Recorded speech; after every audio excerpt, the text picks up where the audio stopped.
Norma Drummond. Tara Franco. All right, we do have 2 vacancies from board members who are not able to be here this evening, so we do have an alternate member. So Mary, you are appointed for this evening to cover Jim Meyer in his absence this evening, and you will continue to serve until he returns to the board.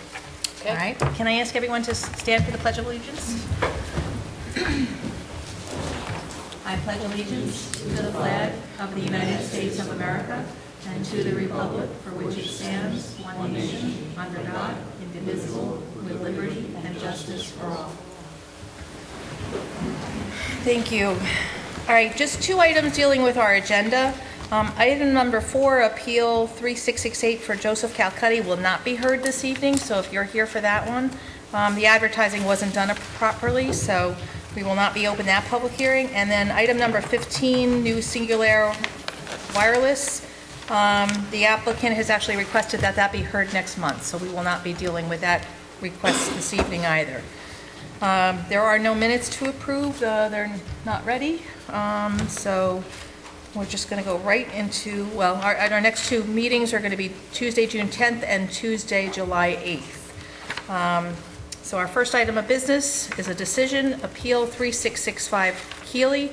Michael Keeley, 15 Ethan Allen Drive, Stormville, requesting a 7-foot sideline variance to keep a pre-existing dwelling located at 215 Rushmore Road, Stormville, which was made non-conforming by the Vargas 2-lot subdivision in 2003, filed map number 12180, pursuant to section 194-17 of the zoning ordinance. So, excuse myself. Yep. Sure. This is appeal number 3665. The applicant is Michael Keeley. The applicant is requesting a 7-foot sideline variance to keep a pre-existing dwelling located at 215 Rushmore Road, Stormville, which was made non-conforming by the Vargas 2-lot subdivision in 2003, filed map number 12180, pursuant to section 194-17 of the Town of East Fishkill zoning ordinance. Location is 215 Rushmore Road in Stormville. Resolution is offered by zoning board member Mary Seminara. Whereas the applicant has applied to the zoning board for a 7-foot sideline variance to keep a pre-existing dwelling located at 215 Rushmore Road, Stormville, which was made non-conforming by the Vargas 2-lot subdivision in 2003, filed map number 12180, pursuant to section 194-17 of the Town of East Fishkill zoning ordinance. Whereas this action is a type 2 action under seeker, no further action is required, and whereas the legal notice was published in the Southern Dutchess News on March 26, 2014, and whereas the Zoning Board of Appeals held a public hearing on April 8, 2014, whereas the Zoning Board of Appeals finds that, 1, the house has been in existence since 1966, and the previous owners applied for and were granted a 2-lot subdivision in 2003. As part of that subdivision, the previous owners had agreed to demolish the existing house because it would not meet the setbacks and build 2 new houses, both meeting the required setbacks. The present owners purchased the lots approximately 6 months ago and wish to keep the existing home and build 1 new home on the lot in the rear. 2, the desired result can only be achieved by granting an area variance as the house with the new property line does not meet the required setbacks and needs a 7-foot sideline variance. The applicant cannot change the lot line in order to make this a conforming lot, as this is a very steep lot and the location of the driveway to the second lot is in the best area on the lot. 3, the variance is not substantial. 4, the granting of the proposed sideline area variance will not have an adverse effect or impact on the physical or environmental conditions in this neighborhood, as the house has been there since 1966. 5, the request for the variance is because of something the applicant did, as they purchased 2 lots in the subdivision and want to do something other than what is required. Now therefore, be it resolved that the Zoning Board of Appeals hereby approves the request from Michael Keeley, 15 Ethan Allen Drive, Stormville, for the 7-foot sideline variance to keep a pre-existing dwelling located at 215 Rushmore Road, Stormville. Be it further resolved that within 5 business days of the adoption of this resolution, the chair or other duly authorized member of the zoning board shall cause a copy of the resolution to be filed with the town clerk and a copy sent to the applicant owner. Is there a second? Second. Votes as follows. Aziz? Aye. Tara? Aye. Mary? Aye. And myself, aye, so the motion carries. Okay? All right. Good. We'll have John rejoin us. Good evening. All right, from here, we have 6 public hearings this evening, so this is your opportunity as neighbors, if you received notice, to any of the appeals that the zoning board has reviewed. We have already reviewed the appeals to set them up for a public hearing, but we would like to hear from neighbors about whether there's any concerns related to the request that we're not aware of. So this would be your opportunity to comment on each of the appeals as they get called. Then lastly, we have a couple of reviews where we have not necessarily seen these before, and so at this point those will not be heard for public comment this evening. All right, so let's start with the first public hearing. Is Appeal 366 Sarlo. 3666, sorry, Sarlo. Rick Sarlo, 1082 Route 82, Hopewell Junction, is requesting a 35% variance for a 1,300 square foot caretaker's apartment located in a 1,535 square foot building in a B1 zone pursuant to Section 194-87A of the zoning ordinance, and a 7-foot sideline variance for existing pavement and to allow vehicles within the side yard pursuant to Section 194-109 of the zoning ordinance. Do I have a motion to open the public hearing? So, Second? second. All in favor? Aye. Aye. All right, Mr. Sarlo. Okay, so we have reviewed this. I actually went out and did a site visit, Mr. Sarlo, on the lot. Yes. It is very evident to me that there is one apartment downstairs in the rear of the structure that exists. The front portion of the structure you're looking to use as office related to a used car sale? Yes. Okay, reuse of your lot. It was a pre-existing, there was another business use there before. Nail salon. The property is meticulously maintained. Thank This you. is still action before the planning board, so you will go back to them after we're finished this evening, and you'll finish up in terms of any amendments to the site plan. But really what you're asking for is to be able to display cars in this, closer to the side lots there, to your neighbor's lot line than would normally be allowed. And so we reviewed it. I think our interest was in encouraging the business use of this property. There was some concern about the extra large size of the caretaker's apartment that's in the building. But because based on the site visit that I did, it was very clear that the second floor use is, there's no kitchen, it's definitely just used for storage. So, there's not a concern that there would in fact be an extra, the ability to put another apartment up there. Right. There's no curtains on the windows. It's nothing that implied that there was anybody up there at all. So, are there any comments or questions from board members? I'm good. Is there anything else you wish to add? No, that's, Okay. excuse me. All right, so is there anyone here to speak for or against Mr. Sarlo's application, Appeal 3666, 1082 Route 82 Hopewell Junction, requesting a 35% variance for a 1,300 square foot caretaker's apartment located in a 1,535 square foot building in a B1 zone pursuant to Section 194-87A of the zoning ordinance, and a 7-foot sideline variance for existing pavement to allow vehicles in the side yard pursuant to Section 194-109 of the zoning ordinance. You want to come and speak? Sure. Because his lot is, our lot is next to his property. Okay. And we don't really understand where exactly he's going to. Okay. You have your plan with you, actually? Excuse me, could you sign in? Also? Yeah, we are gonna need you to sign it, but we can answer her question first. Oh, All right, let me just see if I have my plan here. I have.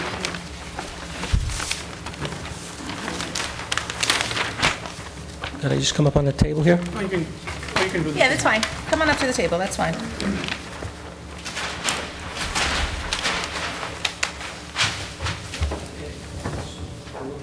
From the street, this way, you're here, over here, on this side.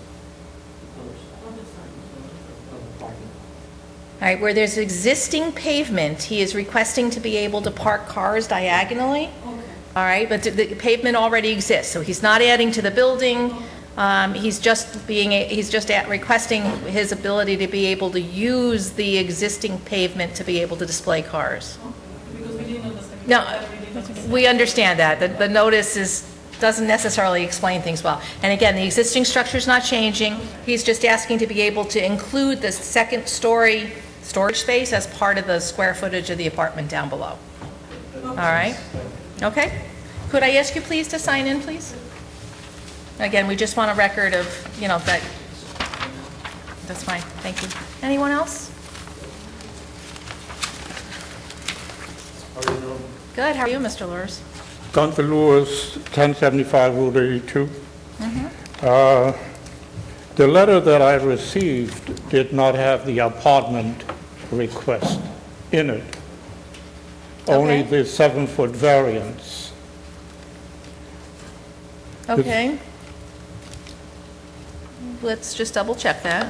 I mean, we actually did determine that because the apartment is really storage, it's not really residential space, and there was a question at our last meeting about whether the variance was even really needed, because it's not being used as residential space. But the permit that Mr. Sarlo did get for the use of that space was as a game room, and so that's why I think we determined it made sense to just add it. The letter did not go out? Okay, so I guess that was based on our determination that it was not really residential space.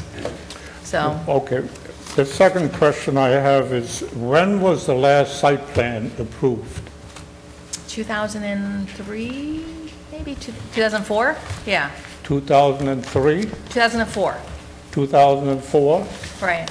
And that was when the front building was being used as the nail salon, and in the back, Mr. Sarlo was operating it as an auto detailing. Is that when the entrance was on the left-hand side?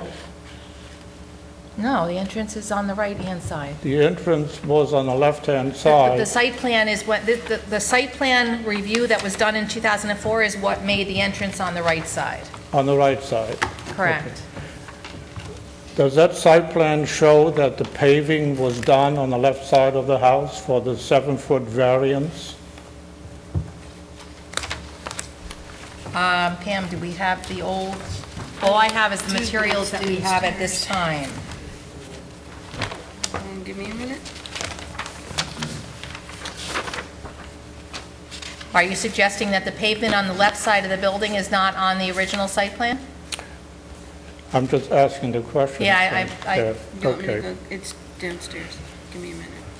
It's going to take us a couple I minutes was to in get the that town file. hall today. I talked to Pam, Okay, and I'm finding out that there's going to be a used car lot. Mm-hmm. That is the first time I hear that, and I live right, I don't You have live, your I have the business across building the right street. across the street. right. I was wondering how long this has been going on, and I'm not aware of it, or Okay. should have been aware of it. No, you got notice at the appropriate time. It started with the planning board. They sent the applicant, Mr. Sarkle, to the zoning board because he needed certain variances to be able to make the space work so that the planning board can approve the amendment to his site plan. So Mr. Sarlo, I believe we've seen you 2 months in a row now? We saw you in March and April for review of because we had to understand even what was he requesting. So So the- we've seen him for 2 months, and at the last month, we agreed to schedule him for a public hearing for this evening. So this site plan showing a bunch of cars is not approved as yet? Correct. Is that correct? Correct. There'll be a public hearing on this plan? The site plan I would guess, will still have a public hearing. That's the planning board's purview.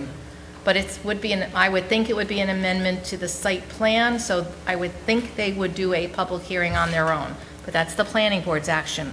We're here strictly dealing with whether allowing the parked cars on the existing pavement within the setbacks is appropriate or not, I understand. okay?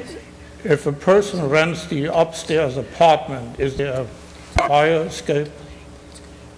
Okay, there is no separate entrance to an upstairs apartment. Okay, is that a code problem?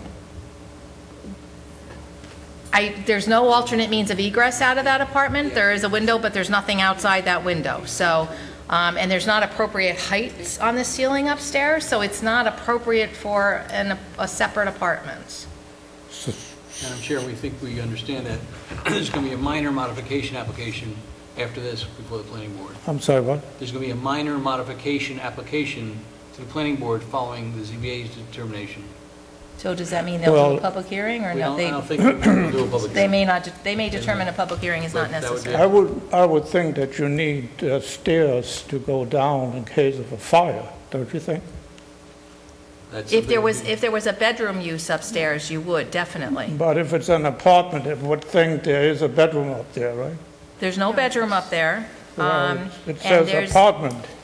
No, what he's looking to do is there's a doorway within the apartment downstairs that gives you access to the room upstairs, the room that's being used for storage. There's no separate entrance to the room upstairs from the outside of the Okay, structure. I have not reviewed it since I didn't know. Okay, let me just see what else I got here. That's why we're clear, it's not a separate apartment upstairs. So any concern with car washing and et cetera is not your concern? I have to go back to the planning board, is that correct? Okay, thank you. All right.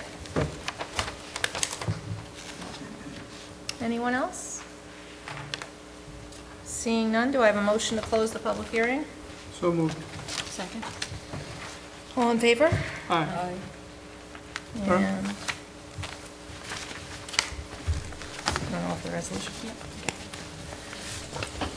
Appeal number 3666, where the applicant is Rick Sarlo, for a 7-foot sideline variance for an existing pavement and to allow vehicles within the side yard pursuant to Section 194-109. The location is 1082 Route 82. Resolution offered by Zoning Board Member Tara Franco, whereas the applicant has applied to the Zoning Board for a 35% variance for the 1,300-square-foot caretaker's apartment in a 1,535-square-foot building in a B1 zone pursuant to Section 194-87A, and a 7-foot sideline variance for existing pavement and to allow vehicles within the side yard.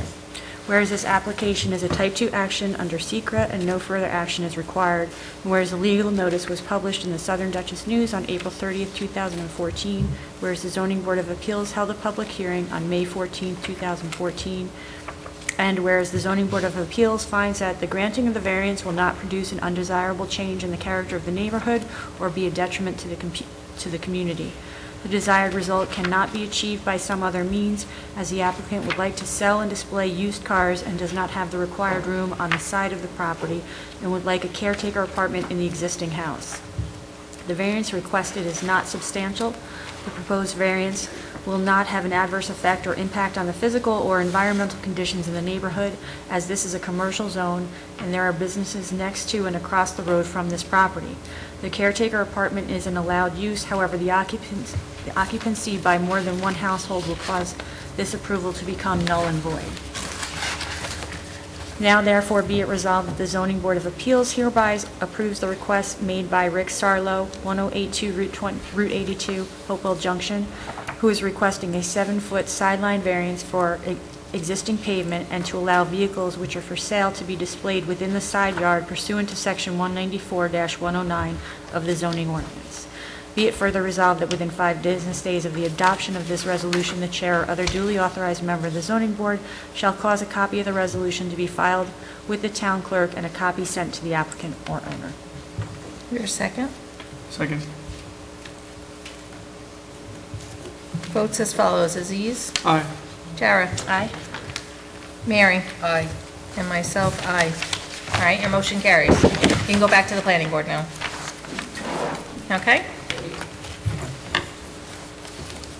All right, item number 3 is Appeal 3667, Hyatt, Elwin Hyatt, 2604 Route 52, Hopewell Junction, is requesting a 63-foot front line and a 10-foot sideline variance for a pre-existing non-conforming house.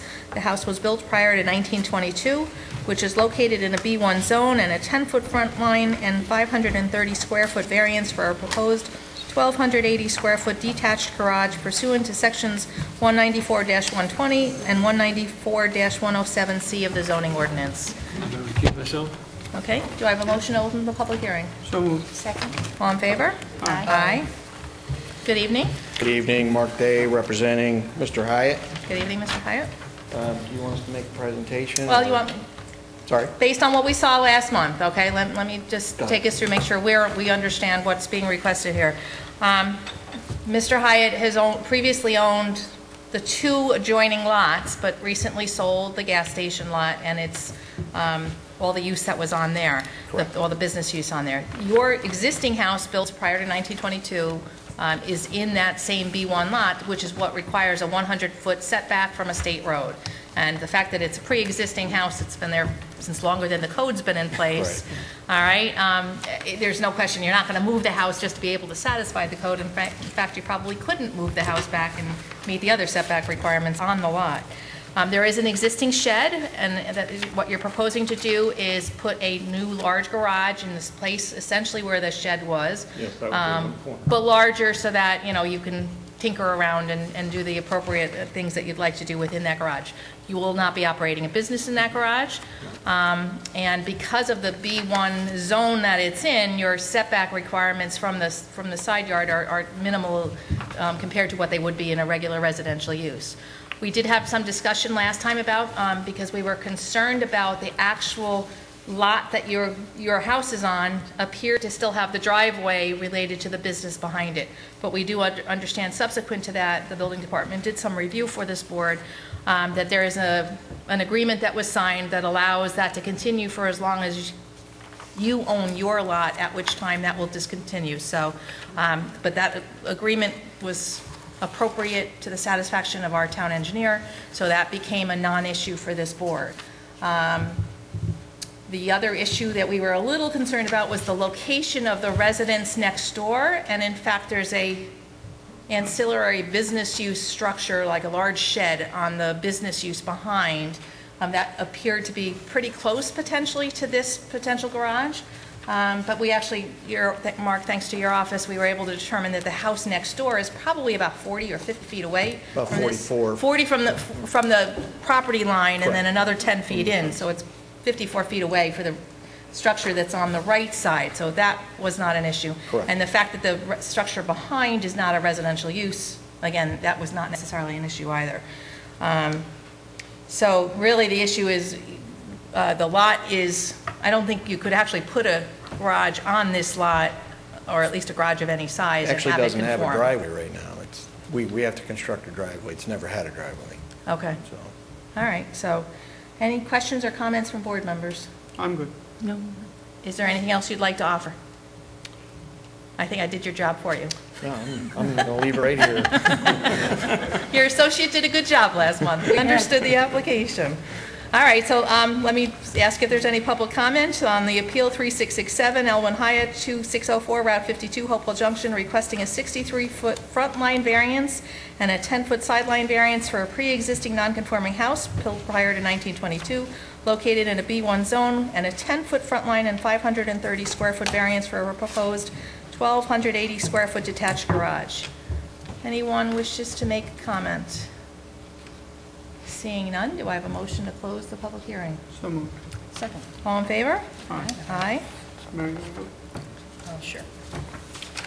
This is appeal number 3667 for Elwin Hyatt.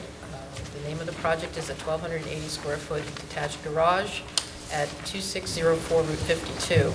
Resolution offered by zoning board member Mary Seminara. Whereas the applicant has applied to the zoning board for a 63-foot front line and 10-foot sideline variance for the pre-existing non-conforming house built prior to 1922, which is in a B1 zone, and a 10-foot front line and 530 square foot variance for a proposed 1,280 square foot detached garage pursuant to sections 194-120 and 194-107C of the zoning ordinance. Whereas this action is a type 2 action under seeker, and no further action is required, and whereas the legal notice was published in the Southern Dutchess News on April 30th, 2014, and whereas the Zoning Board of Appeals held a public hearing on May 14th, 2014, and whereas the Zoning Board of Appeals finds that the granting of the variance will not produce an undesirable change in the character of the neighborhood or be a detriment to the community. The desired result cannot be achieved by some other means, as the applicant has a small lot and would like the garage to house classic cars.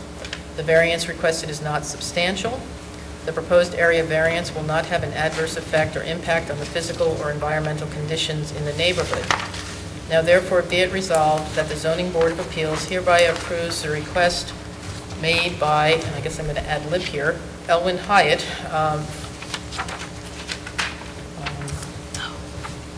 2604 Route 82, Hopewell Junction, is requesting a 63 front line and 10-foot sideline variance for a pre-existing non-conforming house built prior to 1922, which is located in a B1 zone, and a 10-foot front line and 530 square foot variance for a proposed 1,280 square foot detached garage pursuant to 194-120 and 194-107C of the zoning ordinance.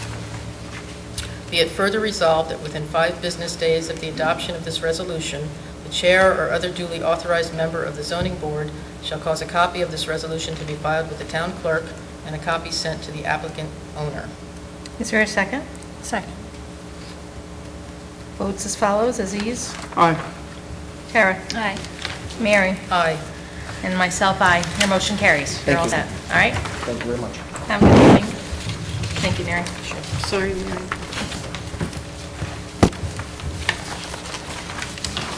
All right, item number 4, Appeal 3668, Joseph Calcutti. As I mentioned at the beginning of the meeting, this was not advertised properly, so we're not actually going to open this public hearing.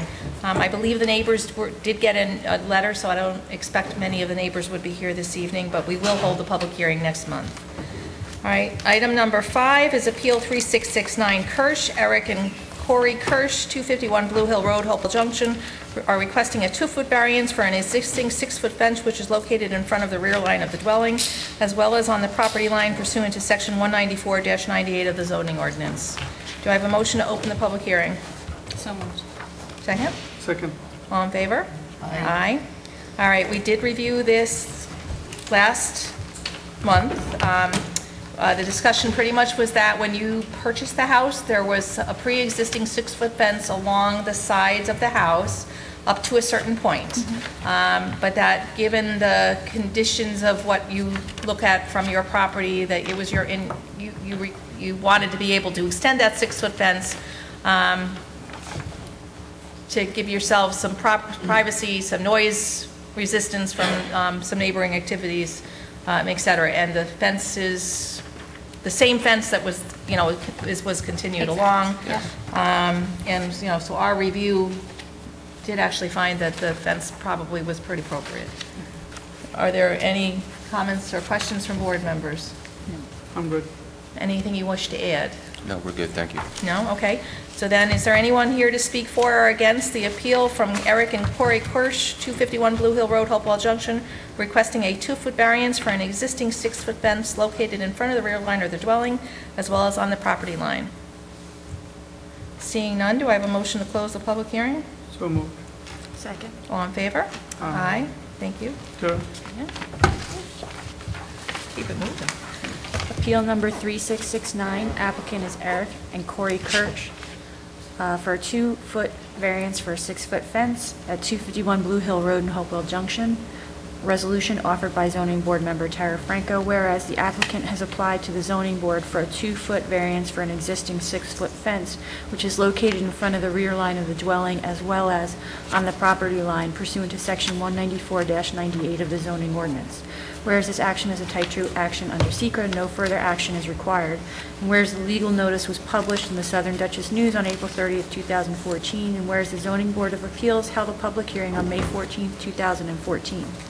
Whereas the Zoning Board of Appeals finds that the granting of the variance will not produce an undesirable change in the character of the neighborhood or be a detriment to the community, as part of the fence was already there when the applicant purchased the house, and they added on to it to screen their property and give them some privacy.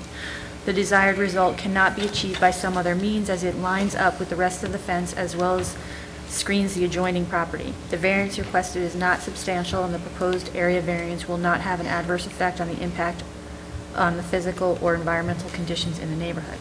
Now therefore it be resolved that the Zoning Board of Appeals hereby approves the request made by Eric and Corey Kirsch, 251 Blue Hill Road, Hopewell Junction, New York, for a 2-foot variance for an existing 6-foot fence which is located in front of the rear line of the dwelling as well as on the property line pursuant to Section 194-98 of the zoning ordinance.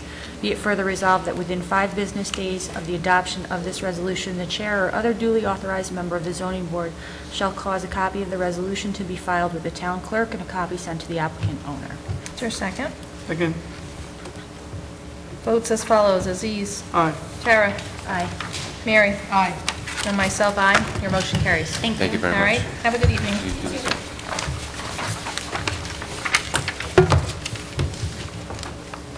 All right, item number 6, Appeal 3670, Shafino. I'm so sorry if I'm pronouncing this again wrong.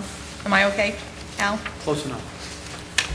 Al Capelli, representing Robert and Kathleen Shafino, 50 Long Hill Road, Hopewell Junction, requesting a 4-foot front line variance for a proposed addition pursuant to Section 194-17 of the zoning ordinance. Do I have a motion to open the public hearing? So, Second. All in favor? Aye. Aye. Okay, we reviewed this last month.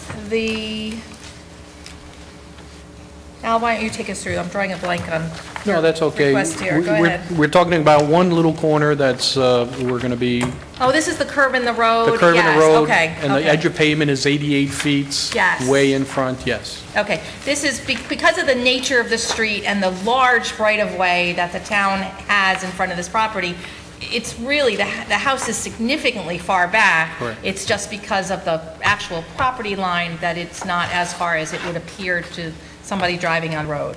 And so, for the normal course of business, it would well be, the appropriate distance from the road. It's just because of the nature of that right-of-way. And it really did make sense for the actual addition that you were proposing. This was the best location for it, based on the use of the house and the lot itself. So, thank you for refreshing my memory there. Are there any questions from board members? I'm good. No, I'm good, thanks. Anything else you'd like to add? No. No? All right, is there anyone here who wishes to speak for or against the appeal for Robert and Kathleen Shafino? Schiaffino. 50 Long Hill Road, Hopewell Junction, requesting a 4-foot front line variance for a proposed addition. Seeing none, do I have a motion to close the public hearing? So moved. Second. All in favor? Aye. Aye. This is appeal number 3670, Robert and Kathleen Schiaffino, 4-foot front line variance for a proposed addition at 50 Long Hill Road, Hopewell Junction. Resolution offered by zoning board member Mary Seminara. Whereas the applicant has applied to the zoning board for a 4-foot front line variance for a proposed addition pursuant to 194-97 of the zoning ordinance. Whereas this is as a type 2 action under seeker and no further action is required. And whereas the legal notice was published in the Southern Dutchess News on April 30th, 2014. And whereas the Zoning Board of Appeals held a public hearing on May 14th, 2014. And whereas the Zoning Board of Appeals finds that the granting of the variance will not produce an undesirable change in the character of the neighborhood or be a detriment to the community, as the existing house is located on a curve and the town has a wide right-of-way in front of the property. The desired result cannot be achieved by some other means, as the applicant wants the addition to his living room and front entranceway. The variance requested is not substantial. The proposed area variance will not have an adverse effect or impact on the physical or environmental conditions in the neighborhood. Now therefore be it resolved that the Zoning Board of Appeals hereby approves the request made by Robert and Kathleen Schiaffino, who are requesting a 4-foot front line variance for a proposed addition pursuant to Section 194-17 of the zoning ordinance. Be it further resolved that within 5 business days of the adoption of this resolution, the chair or other duly authorized member of the zoning board shall cause a copy of the resolution to be filed with the town clerk and a copy sent to the applicant owner. Is there a second? Second. Votes as follows. Aziz? Aye. Tara? Aye. Mary? Aye. And myself, aye. Thank you very All right, much. motion carries. You're all set. Good evening.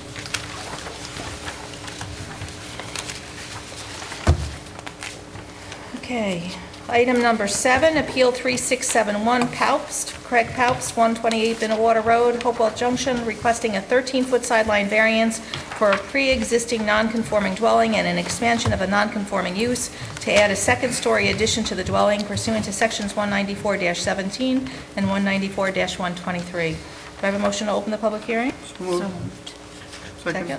All in favor? Aye. Aye. All right, good evening. Good evening. I'm Steve Whalen. I'm the architect representing the Pops. Right, and we have permission from the owner for you to represent them. Absolutely. When we reviewed this last month, this is a very large lot, but because of the location of the house when it was built, again, prior to the zoning requirements for setbacks as they are now, we have to deal with the fact that the existing house is non-conforming to today's setbacks. So given that, you're not going to move the house, it just doesn't make any sense. So one of the things that we just need to do is make sure that we'll provide the appropriate variance so the house can stay where it is. What you're looking to do at this point is to add a second floor to the existing first floor of the house within the footprint. You're not expanding the footprint of the house. The location stays the same, everything else stays as it is. You're just looking to add a second story. Inclusive of that, we're looking to pretty much take down the entire house, keep the foundation, Right. but rebuild it within the existing footprint. That's correct. Right. And so our discussion was the fact that because of the rock and because of the slopes on the property, there really was no other location for this house to go. If it was feasible to put it in some other location, it probably would have been put there in the first place. But just given the topography of this lot, it just didn't make sense. So, anything else you'd like to add? I think that's about it. Okay, any comments or questions from board members? Yeah, I forgot to ask at the previous meeting. You have several sheds up there, and there is some structure that seems to be crossing the property line. I didn't have... No, those have been, at that scale, it looks like they're still there. Those have all been removed. Okay, so there's nothing... There was, here, I can show you on the larger. Okay. On the larger scale one, it looks, there was one crossing. Yeah, you're pretty much clearing the lot to just Okay. start Yeah, over. there's this over here. Correct, Right. correct. So they're all gone? Yeah, that was removed, correct me if I'm wrong, that was removed when you guys bought it? Okay. Okay, it was showing on my map, and I was concerned about that. Right, and our map, the way we have it, it's cut off, so it Yeah. Correct. doesn't actually say removed. I'm good. Good, okay. Is there anyone here to speak for or against the appeal from Craig Palps, 128 Binnewater Road, Hopewell Junction, requesting a 13-foot sideline variance for a pre-existing non-conforming dwelling and an expansion of that non-conforming use to add a second-story addition to the dwelling? Sure, come on up. I'm Fred Simone, 115 Binnewater Road. Okay. I just wanted to speak in favor of their project, and, they seem to be pretty nice people, and they keep their place nice. Good. That's all. Thank you very much. If you don't mind, could I ask you to Sure. sign it? Thank you. Anyone else? Sure, come on up. Again, you guys live there, so you know the property better than we do. We're actually neighbors, and they have done a great job with the house. I would be curious, how close is the property line, like we were out there last night with the tree, I'm just trying to get a feeling as to, do you show that on your, okay. I'm sorry, maybe this is after the fact, but I wanted to. The entire property, and that's where the house sits right This is now. where it sits, and this is what, 13 foot? It's 1310. And it should be 25? Correct, yeah, that's what this line is right here. Oh, wow, So it's cutting okay. right through Okay. what's now their bedroom upstairs and like right through the kitchen. And the garage was actually crossing over onto my property, I didn't realize that, okay. Now, there's a row of trees here, and then there's one that has to come down? Yeah, it's dying. Is it just one there? I believe it's just the one. Is it just one? Okay. Okay. I'm sure you have control over all this, but I have a couple of questions. Sure. And you probably have gone through this, If but... you don't mind, if you could direct your questions to us, and then we'll sure. direct them appropriately to answer them. I would like to, they have an oil tank on the left side of the house. Closest to your lot? Yeah, sure, yeah. Okay. So what's the plan for that? You're going to have somebody come in, pump it? You're going to move it indoor, but you're going to empty it, and it's going to be carefully dealt with when the oil comes out? The existing tank is going to be removed, or is going to be? Relocated inside. Inside. Oh, you're going to, okay. Okay. All right.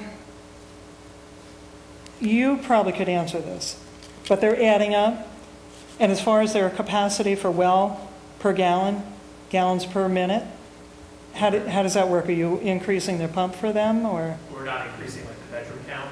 Okay. And we're But taking, you're going to have a bathroom up there, right? So you're going to have to, oh, there's no bathroom up there? and the bathroom Okay. that's there now, we're relocating it. Okay. Okay. Is there a water quantity issue in this area? No, no, there Oh, okay. shouldn't be. I was just curious how you were handling that. And then the final thing, can we look at, can I see what it's going to, you know, that? Sure, it's going to look great, you know.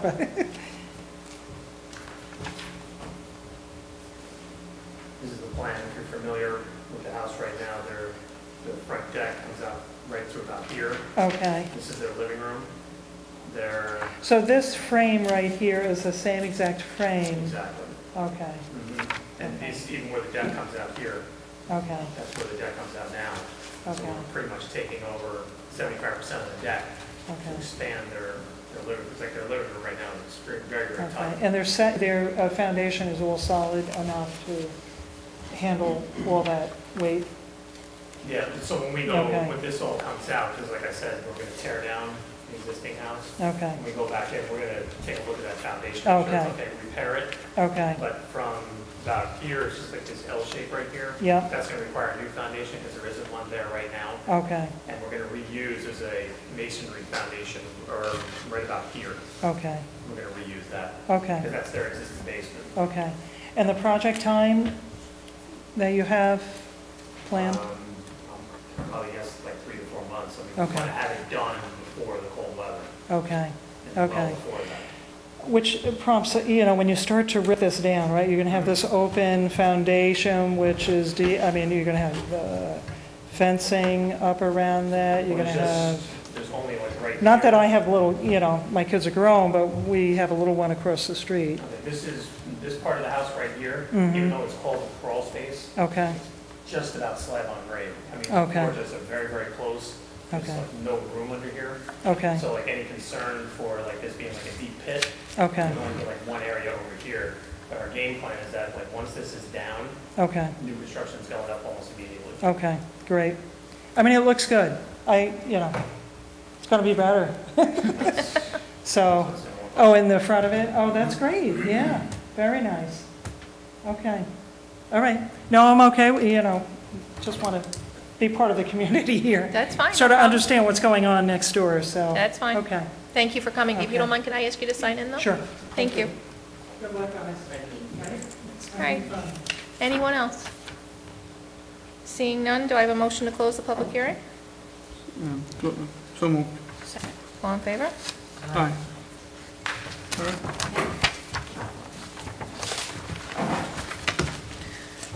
Appeal number 3671, Craig Pappas, for a 13-foot sideline variance for a pre-existing non-conforming dwelling and an expansion of a non-conforming use to add a second-story addition to the dwelling pursuant to Section 194-17 and 194-123 of the zoning ordinance, 128 Binwater Road, Hopewell Junction. Resolution offered by Zoning Board Member Tara Franco, whereas the applicant has applied to the Zoning Board for a 13-foot sideline variance for a pre-existing non-conforming dwelling, an expansion of a non-conforming use to add a second-story addition to the dwelling pursuant to Section 194-17 and 194-123 of the zoning ordinance. Whereas this action is a Type 2 action under SECRA, no further action is required, and whereas a legal notice was published in the Southern Dutchess News on April 30th, 2014, and whereas the Zoning Board of Appeals held a public hearing on May 14th, 2014, and whereas the Zoning Board of Appeals finds that the granting of the variance will not produce an undesirable change in the character of the neighborhood or be a detriment to the community, as this is an old pre-existing house whose footprint will not be made larger, however, a second story will be added. The desired result cannot be achieved by some other means, as the applicant wishes to make the house more functional for himself. The variance requested is not substantial. The proposed area variance will not have an adverse effect on the impact on the physical or environmental conditions of the neighborhood.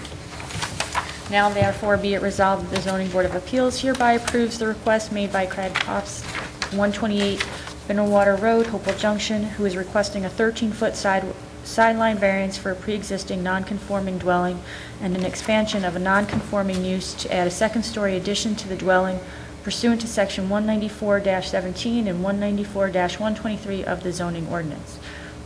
Be it further resolved that within 5 business days of the adoption of this resolution, the chair or other duly authorized member of the zoning board shall cause a copy of the resolution to be filed with the town clerk and a copy sent to the applicant or owner. Second? Second. Votes as follows: Aziz? Aye. Tara? Aye. Mary? Aye. And myself, aye. Your motion carries. Can I just ask one quick question? Sure. What would be the next step? Go to the building department. So were we okay to file then? Yeah, at this Okay. point. Yep. Okay, thank you. Good luck.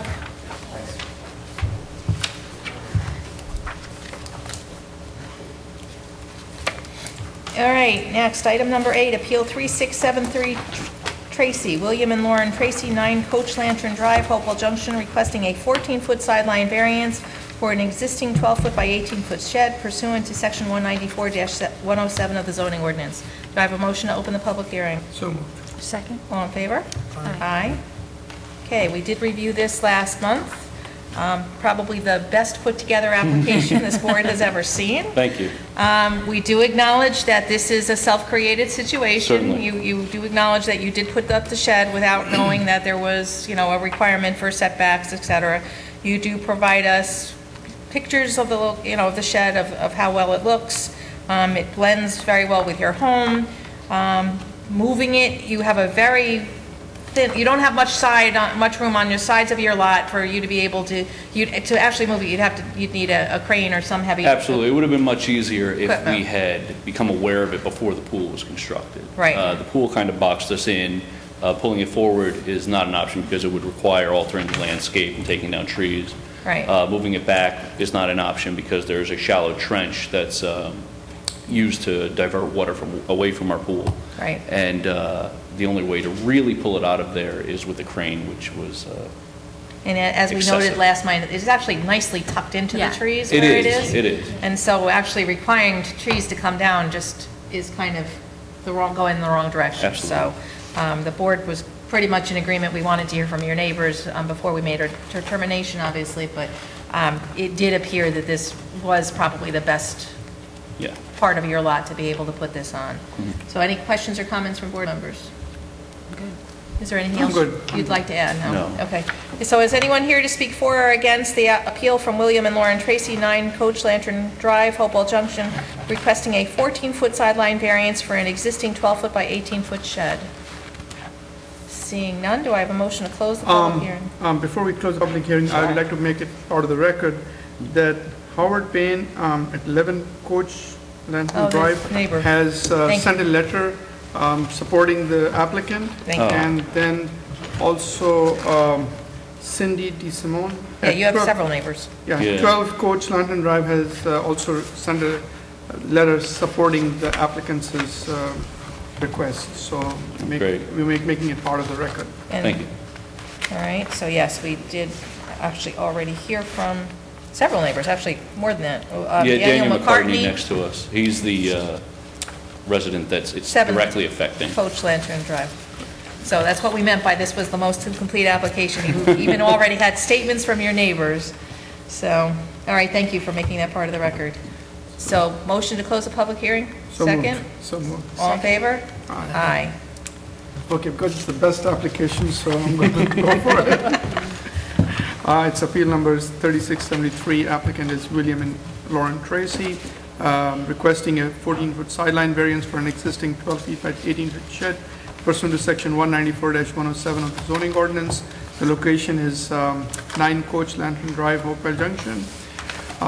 Resolution offered by zoning board member Aziz Hassan, whereas the applicant has applied for the zoning board for a 14-foot sideline variance for an existing 12 feet by 18 feet shed pursuant to section 194-107 of the zoning ordinance, whereas this action is a type 2 action on the seeker and no further action is required, and whereas a legal notice was published in the Southern Dutchess News on April 30th, 2014, and whereas the zoning board of appeals held a public hearing on May 14th, 2014, and whereas the zoning board of appeals finds that the granting of the variance will not produce an undesirable change in the character of the neighborhood or be a detriment to the community, or as the shed has been at the present location since 2008.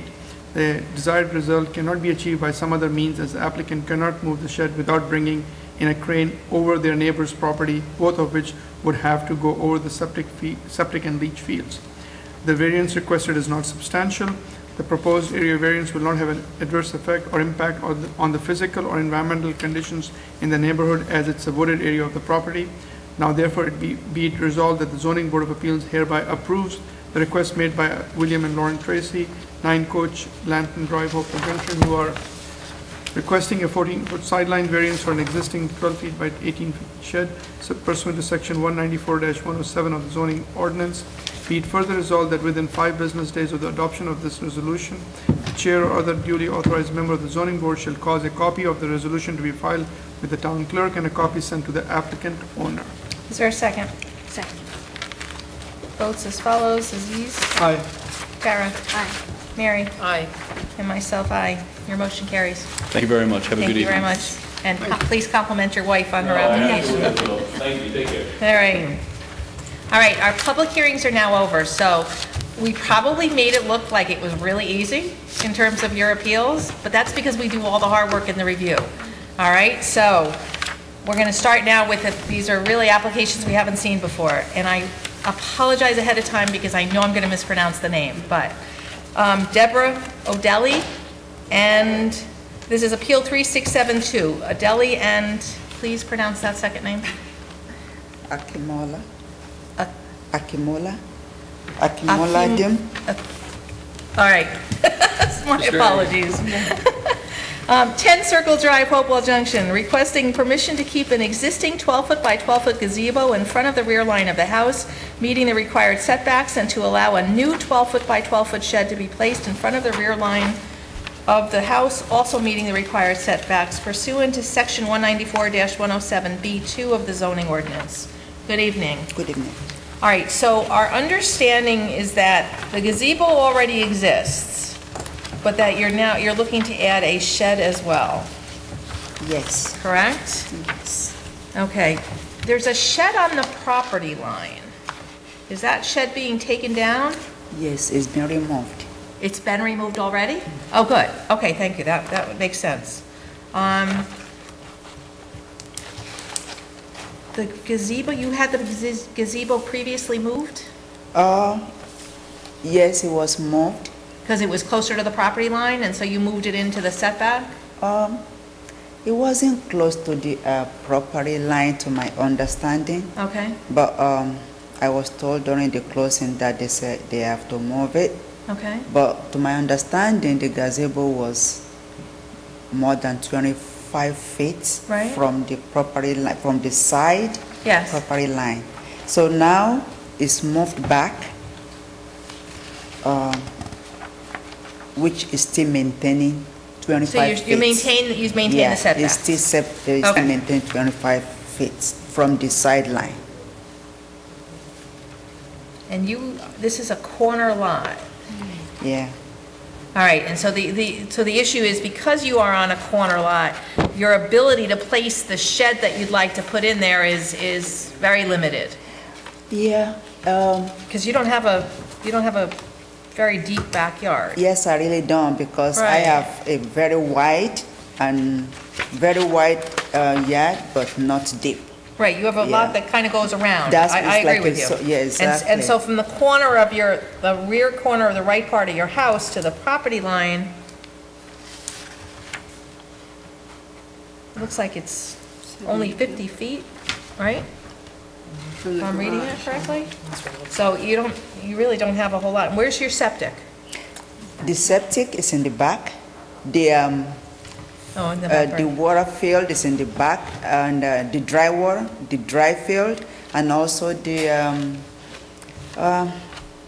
well. I mean, not the well. The septic, the dry wall, and everything. The landfills, they Right. were all in the back. They're all in the back. Spread in the back, and we And so- don't really have so much open land. That's why we're requesting 10 feet from the existing. There was an existing shed, but it was big prior to our purchasing of the house. Right. So that was the reason why it was moved. Okay. But right now, we would like, if approved, we would like to maintain, because that's the open area that we can get. Right. It's very close to the power line, like we don't back anybody, there was no neighbor in the back. Right. It's all bush. And we are requesting for 10 feet from the From your rear. neighbors. Yeah, from the rear and also from the side, in order to move or to drive the mower around, and if anything happens, you'll be able to move freely. Okay, so you meet the setbacks. The issue is just that you're asking for the shed to go in front of the rear line of your house. And again, part of it is, one of the other sheets that was provided to us, you have wetlands on the right side of your property. So your Yes. ability to be able to use the right side of the property in front of the gazebo is extremely limited. You really can't. And so on the other side, your neighbor appears to have a fence on the side that you want to put the shed? It appears there's a fence there. No, that's not the, no, we just want to maintain the same place where the shed was before. Okay. Not, when you walk into the house. Oh, you want to put it where the shed was before? Yeah. In the back? The same In the side. back? Here. In the back, that's the Where it shed. says 10 by 10. It's 10 by 12. It was bigger before. It's 10 feet in. But the shed there was on the property line. This one that's here. Oh, we got moving It's going to be sheds. 10, there I it's showed you 10 10. in from the side and 10 in from the rear. Okay, so it's not exactly where it was before. It's in the Right. same It's general more- area, That's but right. now you're looking to move it in. No. Exactly. So this is the updated This one just version. came, I'm sorry, yes, Okay. this one came in. The one to work Because with, they found their dry well Okay. on the Okay. side. so the one we work with, where the corner has 10 feet by 10 feet in. So then Pam, what's written here isn't The one- accurate. The one I that think gave you have the tonight old one in is your the right hand. one. What you gave us tonight. Yeah, this Oh, one. the information. Yeah, this Yeah. one is. All right, but what was listed on the agenda isn't accurate then No, but I anymore. didn't. It's know not. that it's- No, that's fine, because if Okay. you didn't have the information in time. So since you made your original application, you've changed the location of your Yes, we shed. have, yeah. Okay, that Sorry. helps me And it's understand based better. on that. They moved Also, it since into the that. size is also smaller because we are now getting 10 by 12, not 10 by 12, which is the shed size that we are getting now. It's not more than that. It's not 12 by 14 or whatever. Or You had 12 by 12. What is it No, gonna? 10 by 12. That's what we're getting now, You're getting 10 by 12 Yes. instead of 12 by 12. instead of 12 by 12. Because what is Okay. written here is wrong. It's supposed to be 10 by 12 Okay, shed. well, again, Pam was going by what you originally applied for. Okay, so part of recognizing that you're now looking for some variance to your rear lot is you've made the shed a little bit smaller. Okay, Yes. so where you're proposing it in the back is actually even going to be less visible than where it would have been on the side, because like you said, there's power lines behind you and nobody will be able to build back there. Nobody. So I think, that's a better location, and it's not on the property line like it used to be before, so. So she'd need a 15-foot rear and a 15-foot side.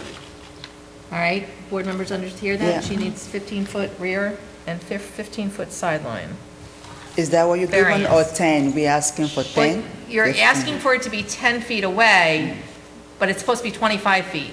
So we have to give you the variance for the difference. Okay, And we can't, and what you're telling us is you can't move it closer because your septic fields are there. exactly. Okay. All right. Thank you. All right, any questions or comments from board members? Again, with wetlands on the one side, power lines behind them, there's septic fields in the rear yard. When we have the aerial photograph of the property, it's, even if somebody was behind it or on the other side of the power lines, it's pretty densely covered with foliage there, so. Yeah, again, the location from what I'm seeing, right behind the property line are the New York State power lines, so nobody's gonna build there. Right. And on the side line area, it's wetland and woods, so nobody's going to build there, so that's not an issue. And it's kind of tucked in the back, so I'm okay. Okay, then motion for a public hearing? Motion for a public hearing, so moved. All right, second? Second? Aye, all in favor? Thank So- you. So we'll see you next month. See Pam, she'll give you your instructions for your Okay. noticing, okay? Thank And you. please follow the instructions. All right. Yes, so that Thank we, you. So I have another question. When can we put the shed in now? well, you'll have to come back next month and we'll do a public hearing. Your neighbors, we have to give your neighbors the opportunity to comment on this. And then if they don't have any objections, we should be able to close it that evening and give you approval, but We do have to listen to your neighbors before we can make the determination. Okay. Okay? And we missed you last time. Thank you. I'm sorry. No, that's okay. We know it happens. I It's think fine. we got the wrong date, so that's That's what fine. happened. All right, item, Thanks. to see Pam, she'll give you your instructions. Item number 10, Appeal 3674 Lockwood, Gregory Lockwood, 329 Stormville Mountain Road. Stormville is requesting a variance to build a 24-foot by 26-foot detached garage in front of the front line of the dwelling pursuant to Section 194-107C of the zoning ordinance. Good evening. How are you? Good, how are you? Good, thanks. All right, so let's find your application. Can you explain to us what you're looking to do? You're looking to build a shed. Can you explain why it has to be in front of the house as opposed to? Because in the back of the house I have the distance, but it's all wood, so I have to do a lot of landscaping, but boulders. On one side of the house is all my septic fields. All right, you actually have wetlands behind you. Yes, That's your issue. yes. You're, with the exception of the side of, the right front side of your house, you don't have a whole lot of buildable area. Yeah, exactly. That's why I want to put it where I want to put it. Wow. Really, your backyard is entirely wetlands with exceptions of the side, so, okay, so the question is it with keeping in the character of your neighborhood, do other neighbors have garages that are toward the front of their house there, or? The neighbor to my left, it's sort of basically almost the same way I want to set it up. Okay. And I believe his is a little bit towards the front of the line of his house too. Okay. It's not behind his house. Why wouldn't you attach it, just in the interest of? Because it wouldn't, because my house it's a raised ranch, so it has an overhang, so, and then my electric meter is on one side, so I'd have to move the electric meter, and it wouldn't line up with the house itself. Because of the overhang of the house. Okay, but you are proposing for it to be 25 feet away from the house? It's going to be, yes, Why 25 feet? because that's the driveway. Oh, so you still will have garages under your home?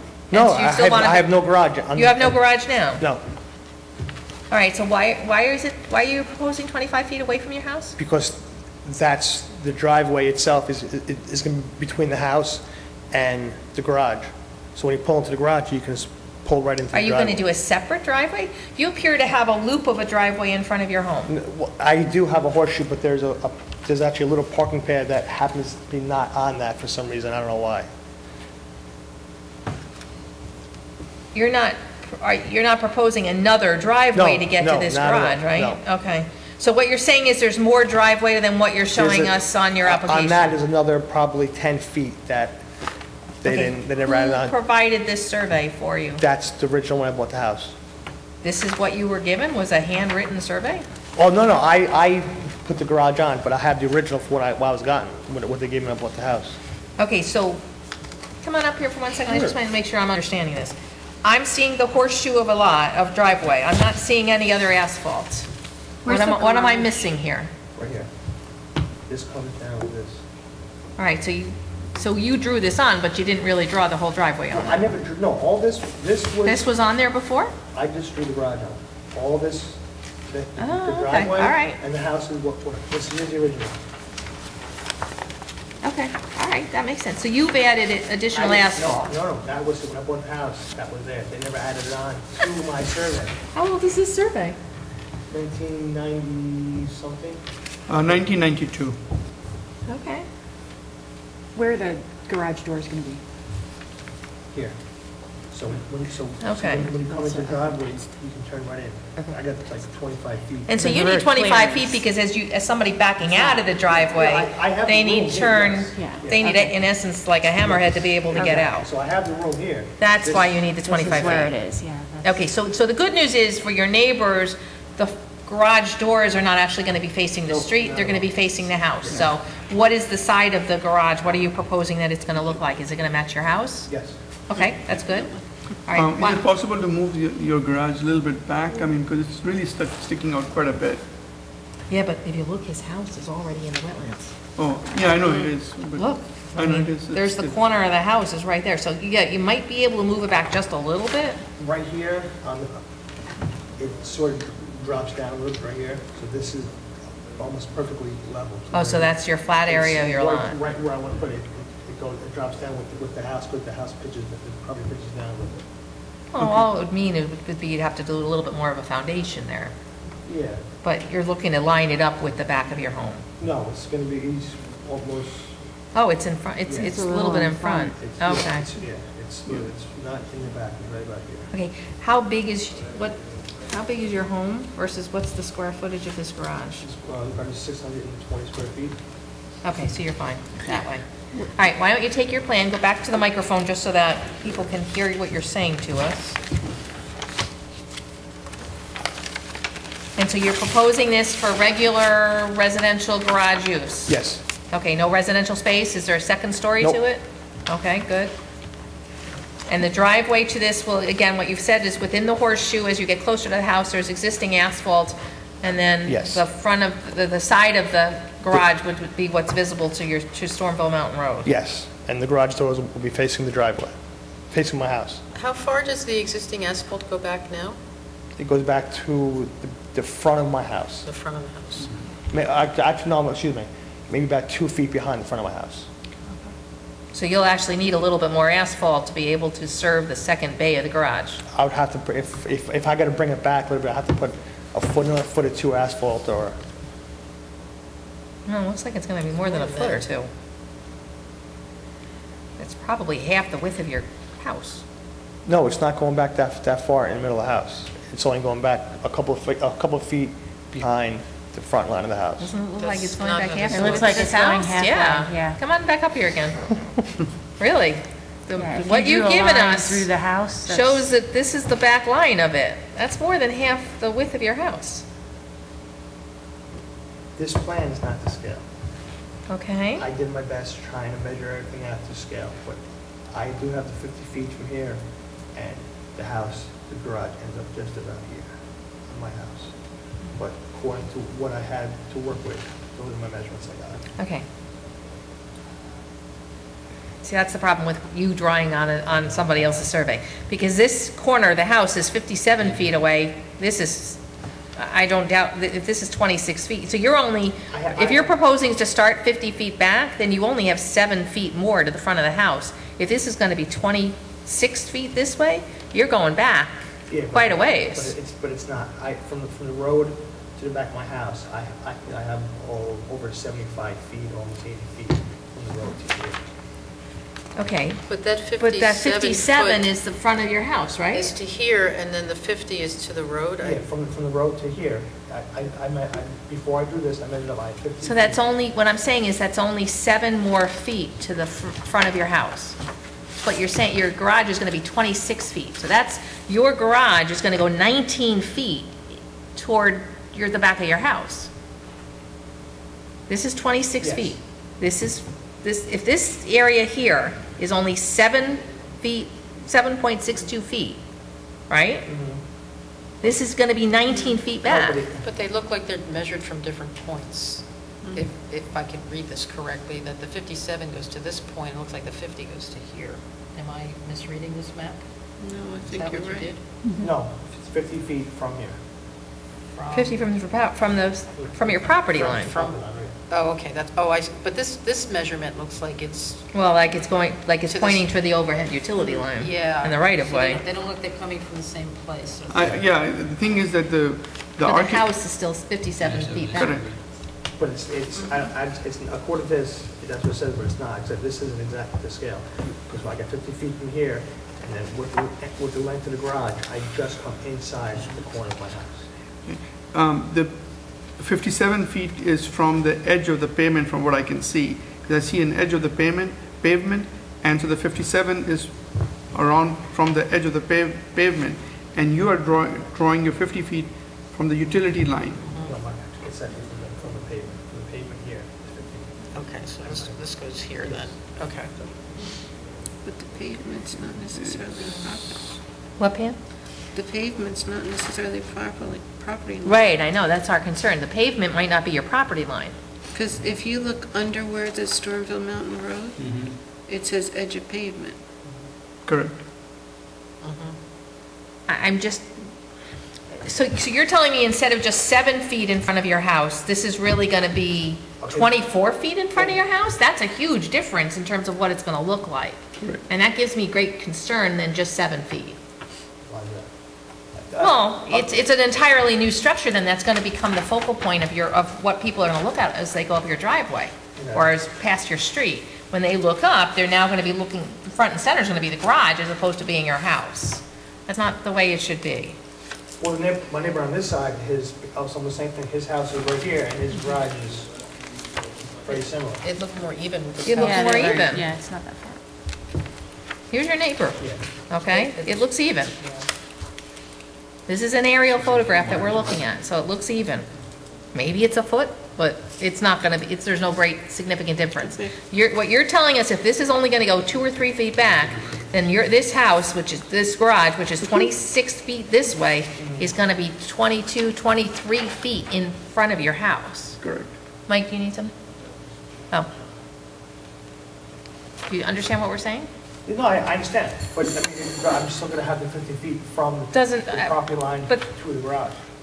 Okay, but that's still, The way you have drawn it, your garage is going to be substantially in front of your house. right.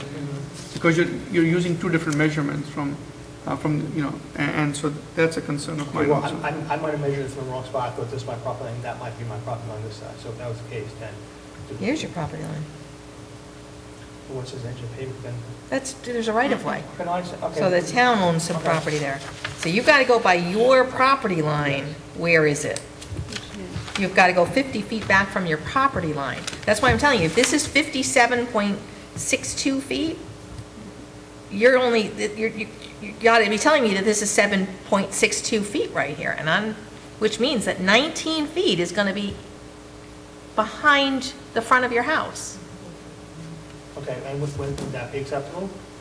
Well, it's more acceptable, at least in my mind, to only see 7 feet in front of the house as opposed to, but I'm one person here. Yeah, again, the thing is, I mean, you're asking to have a garage that's going to be in front of the house. We understand your hardship with the septic and the wetlands and the terrain and everything else. And that's why I had asked if you can move your garage further back to reduce the request for the variance. And that's what you should be focusing on. And again, your measurements are They're wrong. not accurate. This isn't exactly the scale. So you'll have to go back maybe. Well, and it's not a look- matter of to scale. This was done as a survey, so at some point, this was to scale. Just because you shrank it, it just means it's not going to fit to scale. What you've drawn in might not be to scale. Maybe that's the issue. Correct. So, you know, if I were you, I'd just go back and look at this map that you have and then redraw the 50 feet and then try to figure out where it's going to be. And then draw the other pad that you have or the driveway that you I have. mean, your neighbor respects the front of the house, okay, with his garage. I don't see a garage here. No, his garage is in his house here. His garage is in his house here. Right, so I'm not seeing that 20 feet in front of the house, 23 feet in front of the house is within the character of your neighborhood. I don't see it. Okay, so then what can I don't think your measurements are correct. I don't think you're giving us the right information here. then what much do you need? What's, So, do you recognize that this is going to be 19 feet going toward your side of your house? well, that's how it looks now, but You're- that's not what it's gonna be. It was, like I said, it was supposed to end up over here, but with this, doing it to Then I think scale, I need to see a survey. the 1 inch to a foot. Okay. I mean, if it, Let me put it another way. If you're going to be just 2 feet behind your house, that means that 20-some feet are going to be in front of the house. Yes. And that's the problem that we're facing. and it would still be the 50 feet to the road, but. But you don't have that amount of room. If the front of your house is 57 feet, take away from the 57 feet, take away 24 feet, you only have 33 feet to the property line.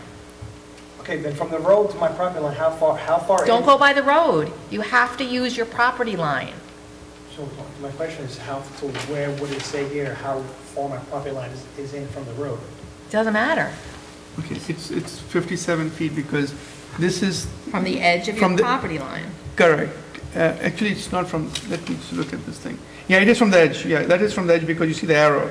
It's kind of because they have another line going up. But if you look at, here's an arrow up here, architectural arrow, and you see there's an architectural arrow. So this is your property line. So you have to measure from here. So it's not necessarily from the road, this is not No. necessarily. No, not from the road. So it is 57.62 feet from this line, from the edge. I mean, that's your property line. And the rest of it is easements and town property and things Right. like that. So that has nothing to do with. Right of way that the town owns. Correct. Okay, so for utilities and for other purposes, the town owns, they might have to widen the road at some point, drainage purposes. Correct. And so when you do your measurement for your garage, you have to use this line. This Property line. Yeah, this is a property line. You have a stake here and a stake here. See, and you have to use the 50 feet from this line behind the I stake. thought this was the road. That's why. No. Yeah.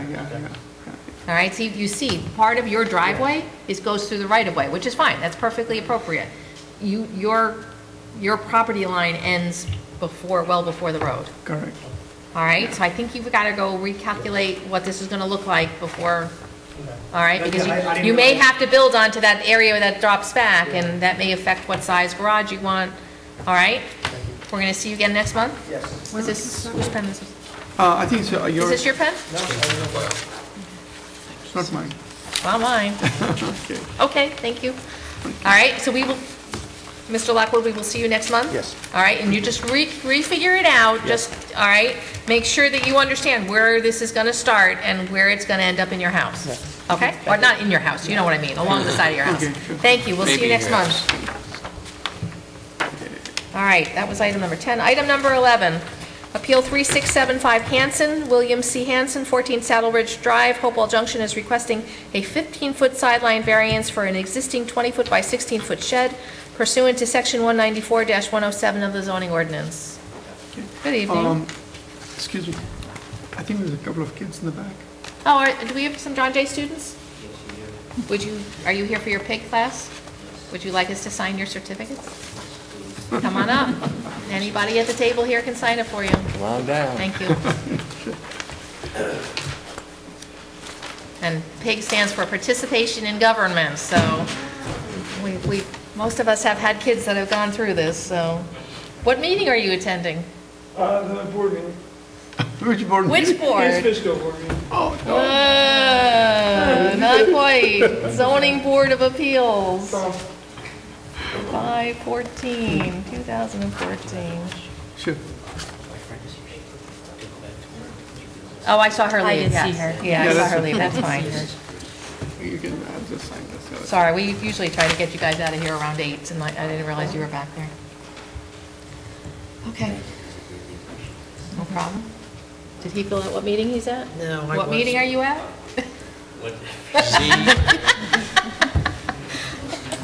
Want to guess? We tried.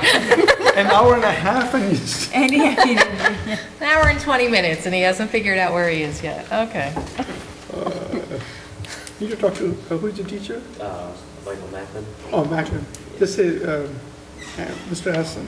Just tell his name, Shazad. Okay. My son took his class. Thank you. Have a good night. All right, Mr. Hanson, come on back up. Sorry about that. Okay, I actually had the opportunity to drive by your house the other day because there was some question on the survey that you provided us that it appeared like you were the second lot in or third lot in from Route 376. That's the only one they have on file. But what it is I think it's just the survey was just telling us that 376 was in that direction because it just didn't make sense where the curve was. I'm actually the fifth lot on the right going up. Right, and I'll tell you, your property was nicely maintained. The shed is visible from the road. There's no question it's there already. But it was nicely maintained. It was, seemed perfectly appropriate. It's kind of in the middle of your yard, in the middle of the area there. But it didn't look like you had a whole lot of depth behind it. So to be able to move it back. I have almost as much depth behind it as I do in front. Right, but you also had quite the hill, too. So your Yes. ability to get a flat That was enough the level. area behind it without cutting down Correct. trees or something like that was Right. pretty limited. I did recognize that, so I did have the ability to drive by it already just to understand which lot this was. All right, so tell us what you're looking to do here. As I say, I built it without any, ignorant of the, permits and all that, and so I'm looking for a 15-foot variance from my western neighbor, okay? I have both signed letters from both my neighbors that say the shed is well-maintained, they have no problem with it, and, they're all in favor of it, the variance. Okay. As I say, my yard is very deep. Yeah. It's not that wide, and, I just didn't, when I built it, I just, I didn't want to put it in the middle of the yard, because we've had some pretty legendary football games back there. Right. The kids love it back there. What size? 20 foot by 16. You'd need a crane to move it anyway. Yeah, that's, and it's probably close to 20 years old. I mean, it's very solid, but, I wouldn't. Okay, so it's been there for 20 years already, and Yeah. your neighbors are well aware of it? Oh, yeah. Oh, yeah. Okay. Any comments or questions from board members? What prompted you to come in? What prompted you to come for the? To come see us this evening. I was told to come. Okay. Okay. I was told I got to come to 2 meetings. Actually, I'm selling my house probably sometime next year. I'm just trying to get all my ducks in a row with, permits. I don't want to have any problems down. From the road, the shed appeared to be in good condition. I'm assuming I have it is? pictures on my phone if you want to see. I mean, It doesn't make sense to knock it down. Okay. I mean, I would if that's what it came to, but it's definitely Yeah. a benefit, And so, by the way, on the survey that we have that says Highway 3, this is not where it's, Wait, yeah, no. yeah, it's like 3 lots down more. Correct. And there's a church, I think there's a Church church. is to the left. Right, and the church is like over 200 feet away, and there's a stand of pine trees that are in the back of my property. And I've taken pictures from my closer neighbor's porch or deck, and you can't even see the shed because of the stand of pine trees on the Right. property line. So, I mean, Right, it's visible from the road, but it would be pretty much anywhere in your backyard, so. Right. All right. my backyard's pretty wide You're open. okay for public hearing? Motion to advertise. Yeah. Second? Second. All in favor? Aye. All right, please see Pam, she'll give you your instructions, and we'll see you next month. Okay, thank you very much. Good night. Yeah, you too. All right, item number 12, Appeal 3676, Gentile. Adam Gentile, 874 Route 376, Wappingers Falls, is requesting an 8-foot sideline variance for a proposed 16-foot by 20-foot in-ground pool pursuant to Section 194-95 of the zoning ordinance. Good evening. Good evening. All right, again, first time we're seeing your application, so, And you're in a commercial zone, I believe. Yes. There are other residential properties in the area, but it's primarily commercial. My adjacent neighbor to my left is Taconic Innovations, which they're building across the street. Oh, okay, all right, I know so you are. I'm the little Okay. yellow house right across with the long porch. you're in the, okay. Yeah. That you just redid that porch. Schofield House, 200 years old. Okay. Yeah, we Got just it. did. Yeah, we just did the porch Yeah, you last just year. redid Yeah. that porch. I was watching the Oh, construction. bet. Everybody's watching it, trust me. I can't do anything without people watching me from that spot. Well, I happen to live in that area, so that's Okay, why. yep, And really, pretty much anywhere I need to go, I'm driving by there, sure. so. You and everybody else. Okay.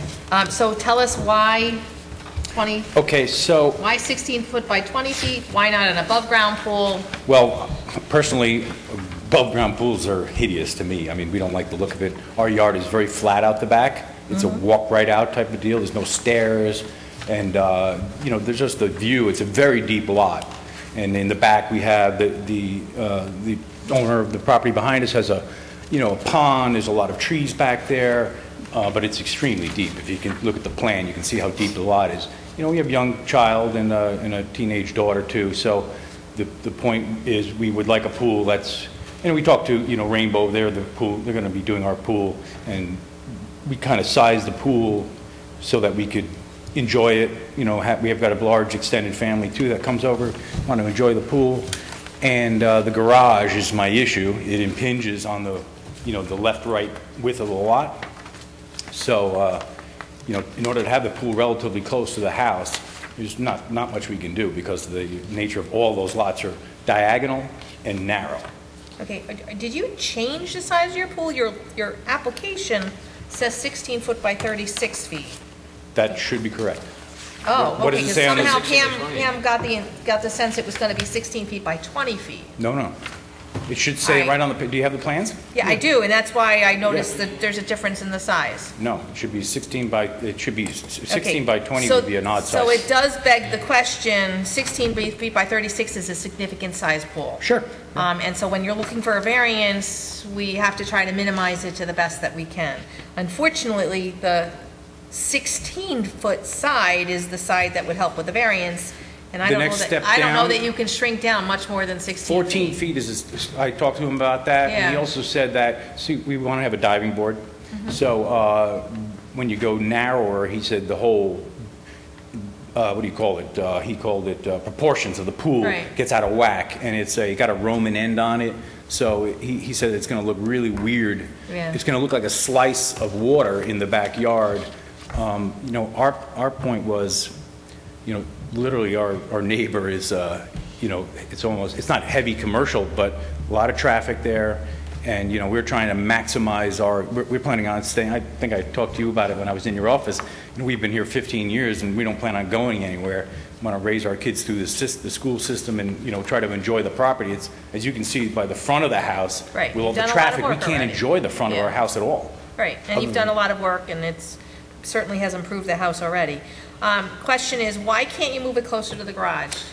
Well, if you look at it now, the way it's got the right rear corner Right. is literally going to be about 6-7 feet from the corner of the garage. Right. That's also where the patio is going to be, the surround of the pool. So you're going to have an impingement on the corner of the garage and the corner of the pool, and that's the diving. All right, so you're saying this area is only 6 feet? It's very narrow. The garage, I mean, those plans are actually scale. So the garage and like I said, the diagonal nature of the lot with the garage being square to the street, really, that's an issue. And obviously the garage has, been there a lot longer than I have. Can you put it behind the garage? Well, Can you put it a little bit further back? We thought of it, if we'd have to go completely behind the garage with the entire pool, and we've got 100-foot tall pine trees back there. Oh. And I've got 20 of them or something like that. I mean, the Yeah. whole back of the lot.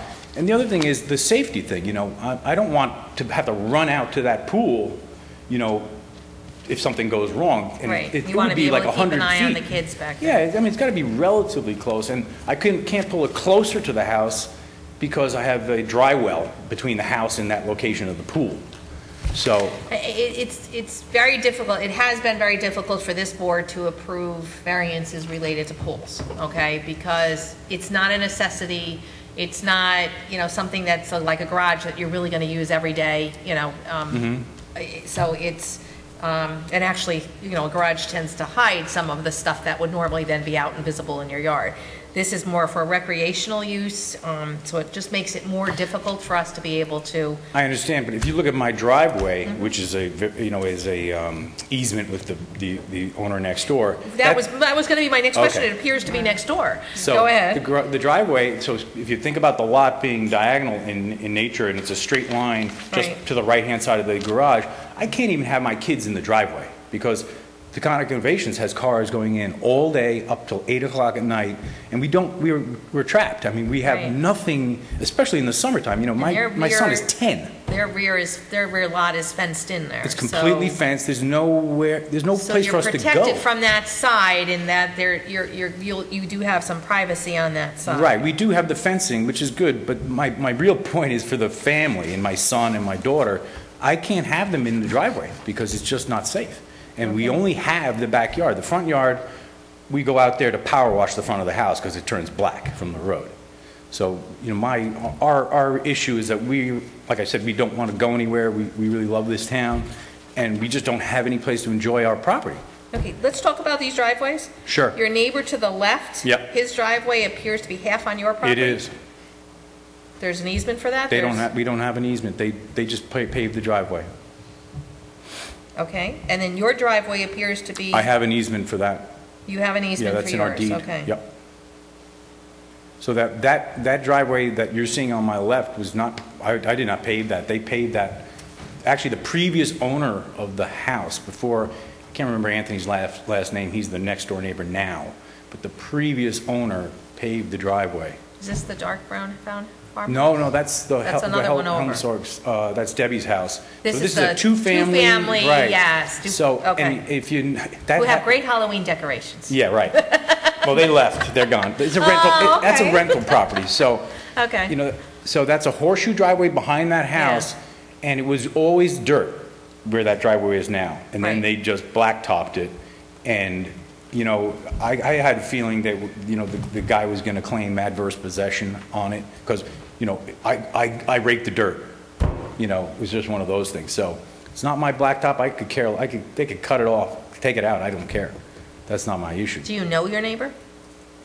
I know Anthony, I don't know his last name. He's you know, he doesn't live there. He rents out the 2 units. He's a nice guy, I mean, but he didn't do it. This was before he bought the house. So this is 2 owners John, ago. okay, but the house also seems awfully close to the property line. Is that an approved pre-existing non-conforming use? How long has it been there? 200 years. That sounds pretty... It's photographed in the East Fishkill history book with the So- original builder and owner on the front porch. Do we need to address this, or has it already been addressed? It's been addressed by being pre-existing. We can note in the record just for down the road. but- Right. All right, and what do we do about the driveway? Because now it's paved. What are the thoughts?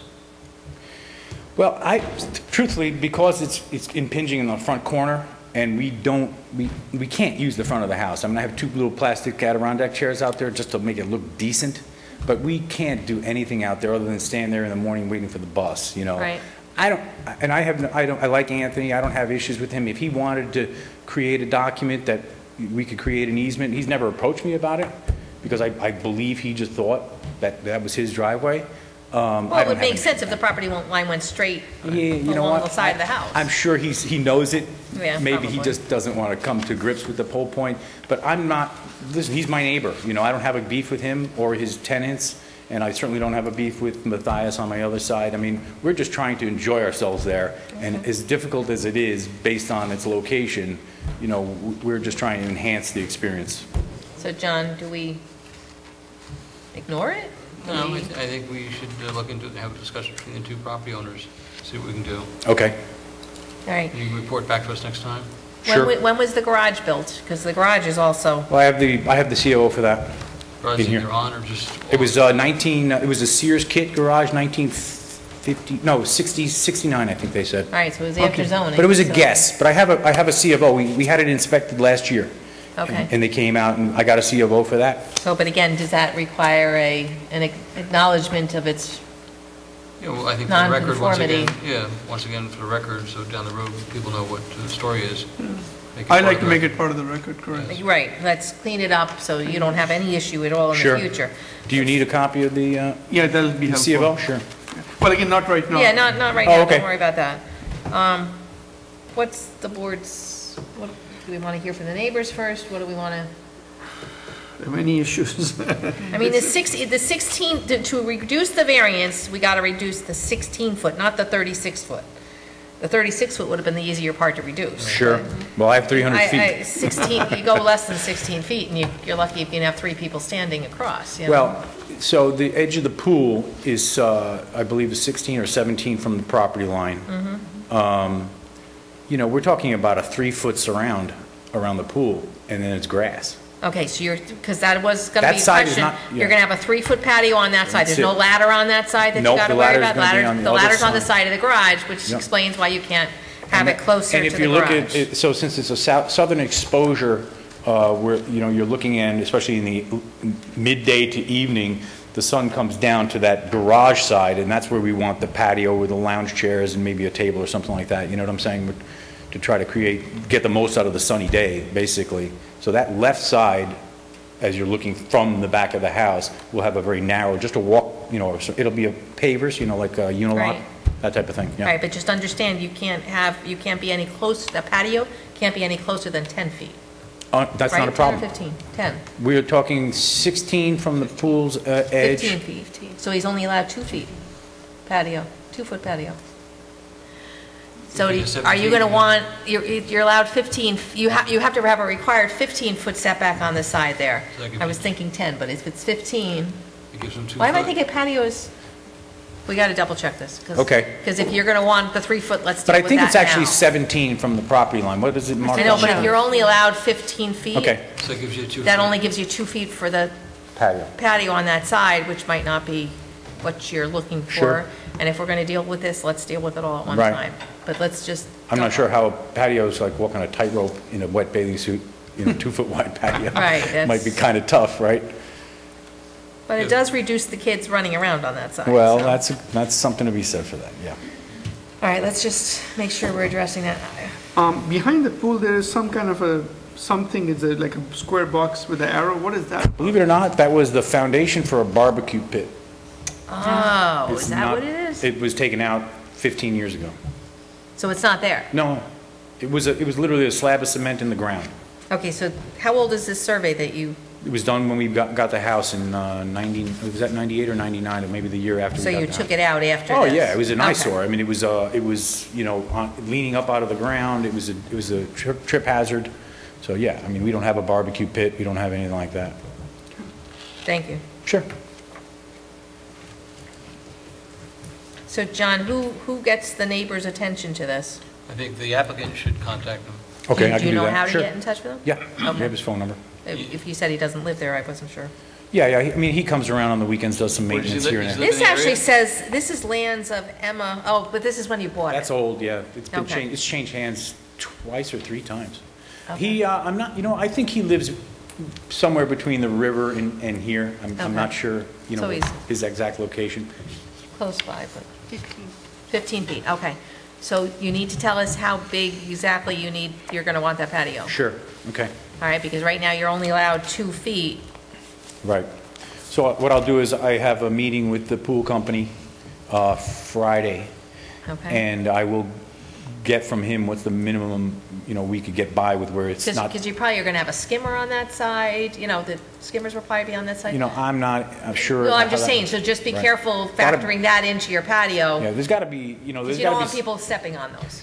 Absolutely. And Okay. he actually did mention to me when we talked about that impingement of the garage in the back right corner, he said, the diving board's back there, you have to have room for people to walk Right. by each other. You Right. can't just have this little narrow space and then the water's edge. So I'm sure he's got, I think Mike's done a fair amount of pools Right. in the area. He Right. pretty well should know.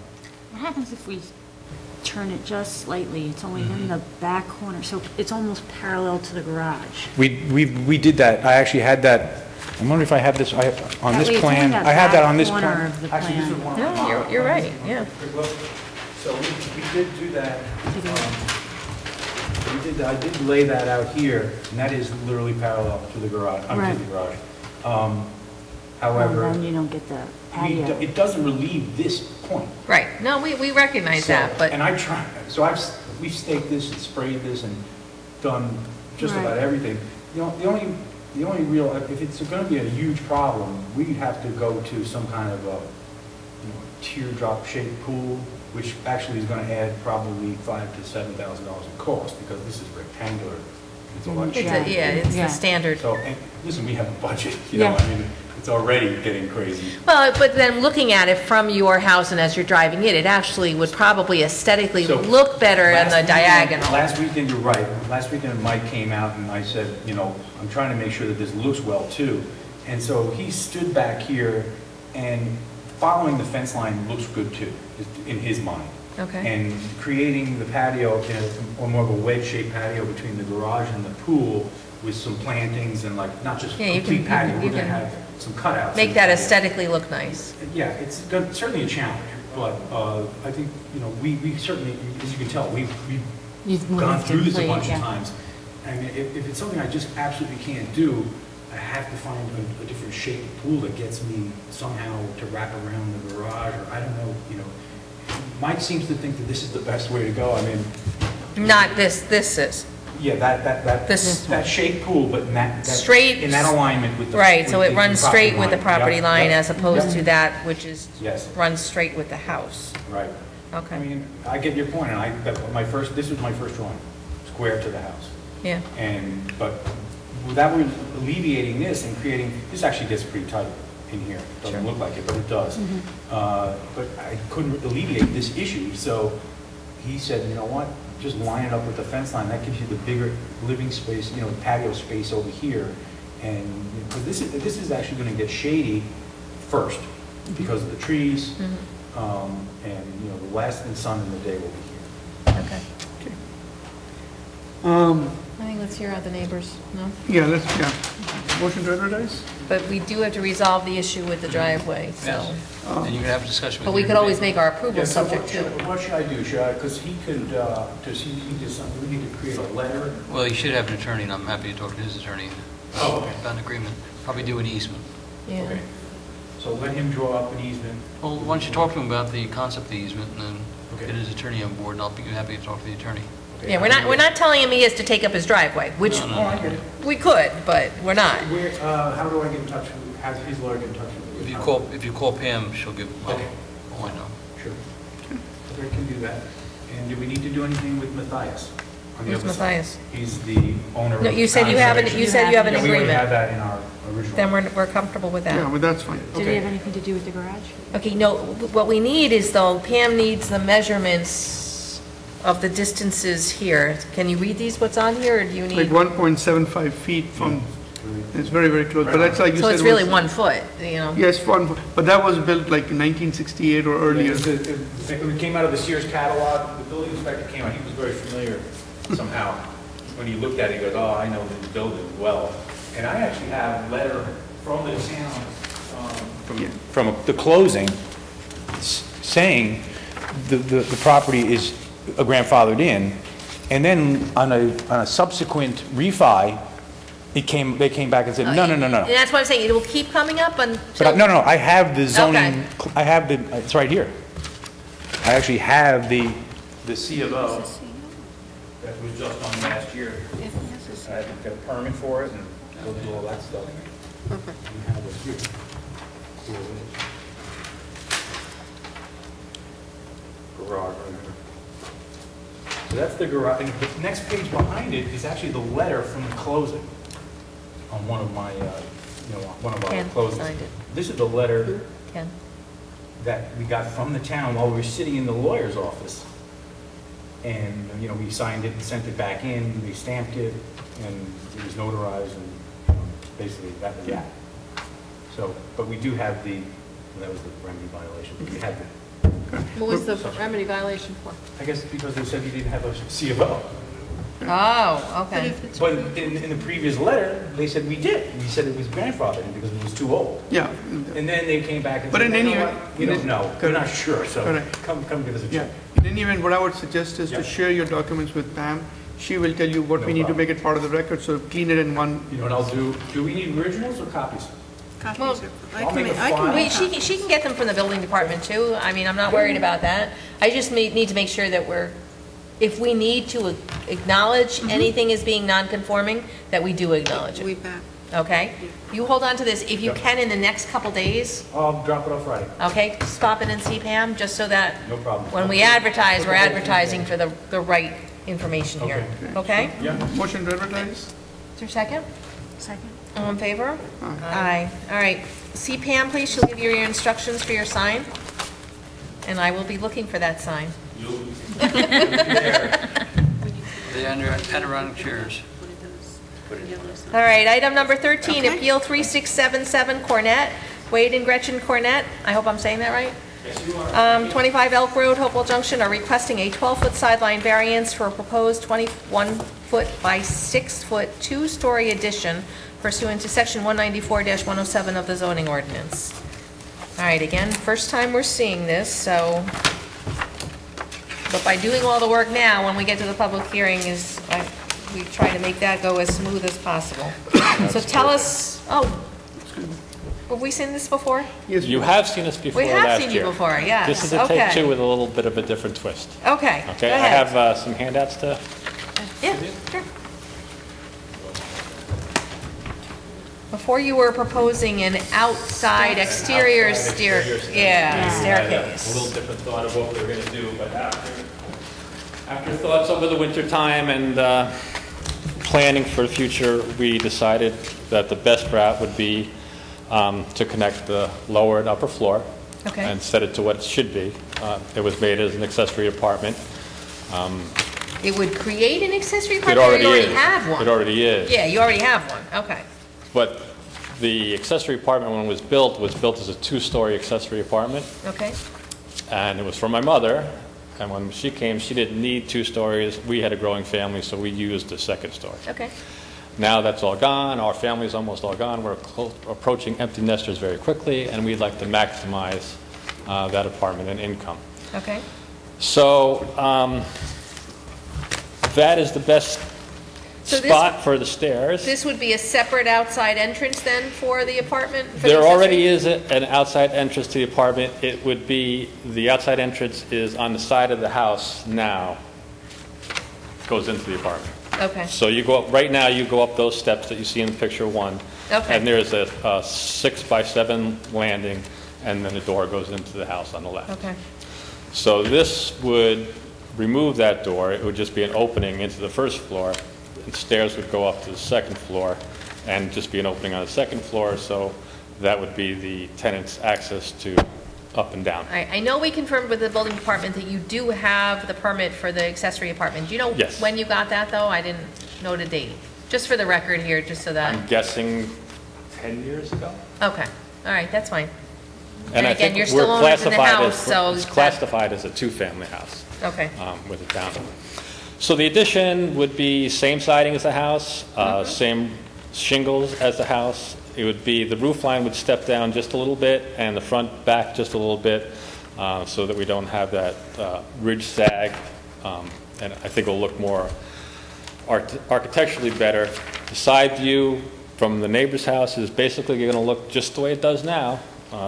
You know, he really won't even be able to tell the depth perception. It will be the same siding, same windows. Although the addition does not go all the way to the back of the house. It comes straight down because I don't need to go to the back, and that creates even a closer pinch point between the property lines. Is this here? but the addition is on the side of the house, right? We have a Correct. survey that's showing the proposed addition in the back of the house. Really? From who? There was an existing patio, That's a patio. all right, but Still- it says proposed addition shaded. And that's. Right, what's- that was That's part of already the there? renovation that made the accessory apartment 10 years ago. Okay. Oh, okay. All right, okay. So Okay. when you came, originally you were putting the stairs, now we're basically enclosing that area. It's not going to be open? Correct. Okay. So from exterior, you're going to see just the house, basically. And if you flip quickly through the other pages, it kind of gives you a "you are here" to where we are with our neighbors. Page 2 is a vantage point from across the street. We have a tree there, so you really wouldn't even be able to see it.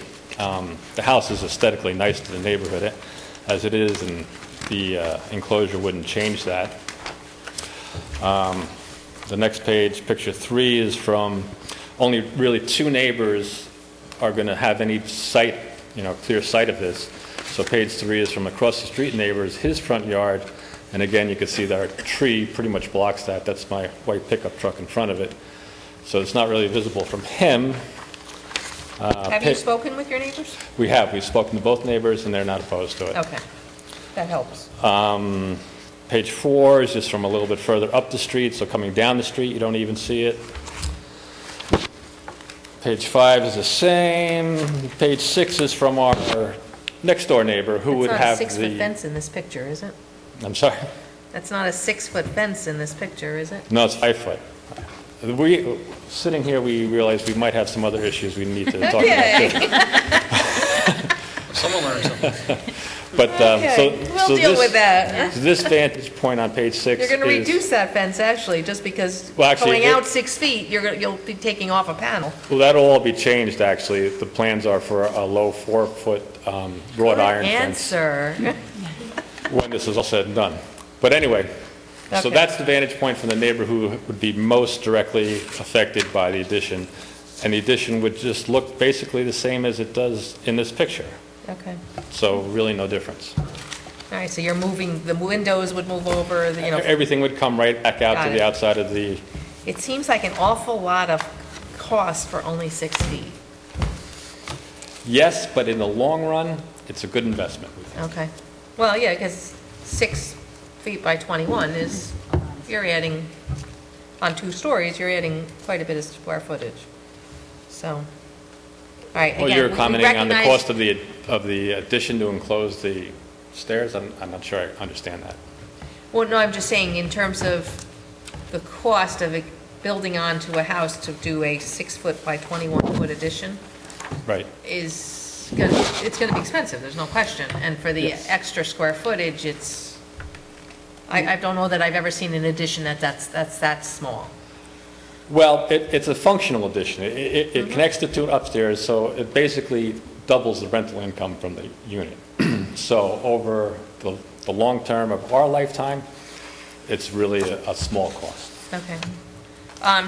The accessory apartment permit, would that need to be amended because they're gonna be changing the square footage of the apartment? No, it shouldn't be, because the original accessory apartment is 2 floors, and it's separate electric in that side. It's fire code sheetrock, the entire side. And you already meet the minimum square footage required for the apartment. So Right. it probably shouldn't be an issue, John? Let's just double check though, Yep. so Okay, I don't think it should be an issue, right? doesn't appear to be, no. Okay, all right, that's fine. So, as long as I'm here, we do have a paver sidewalk that goes down there, Okay. and listening to the pool conversation, I don't know if that's Oh, an is it issue. 15 feet from your neighbor's property line? There's nothing on my property that's 15 feet from my neighbor's property. Okay. That is very true. Thank you for listening to the discussion before that, so that, let's deal with this all at the same time. We could, and we also Can might you have a measure- shed in the backyard that might be too close to You the have what, a property. shed? A shed that might be too close to the property. All right, but line. you probably also have a septic in your backyard We that do. limits where you can put that shed? Well, the shed is actually in a very aesthetic place. It's tucked in the back corner. There's nothing but woods behind us.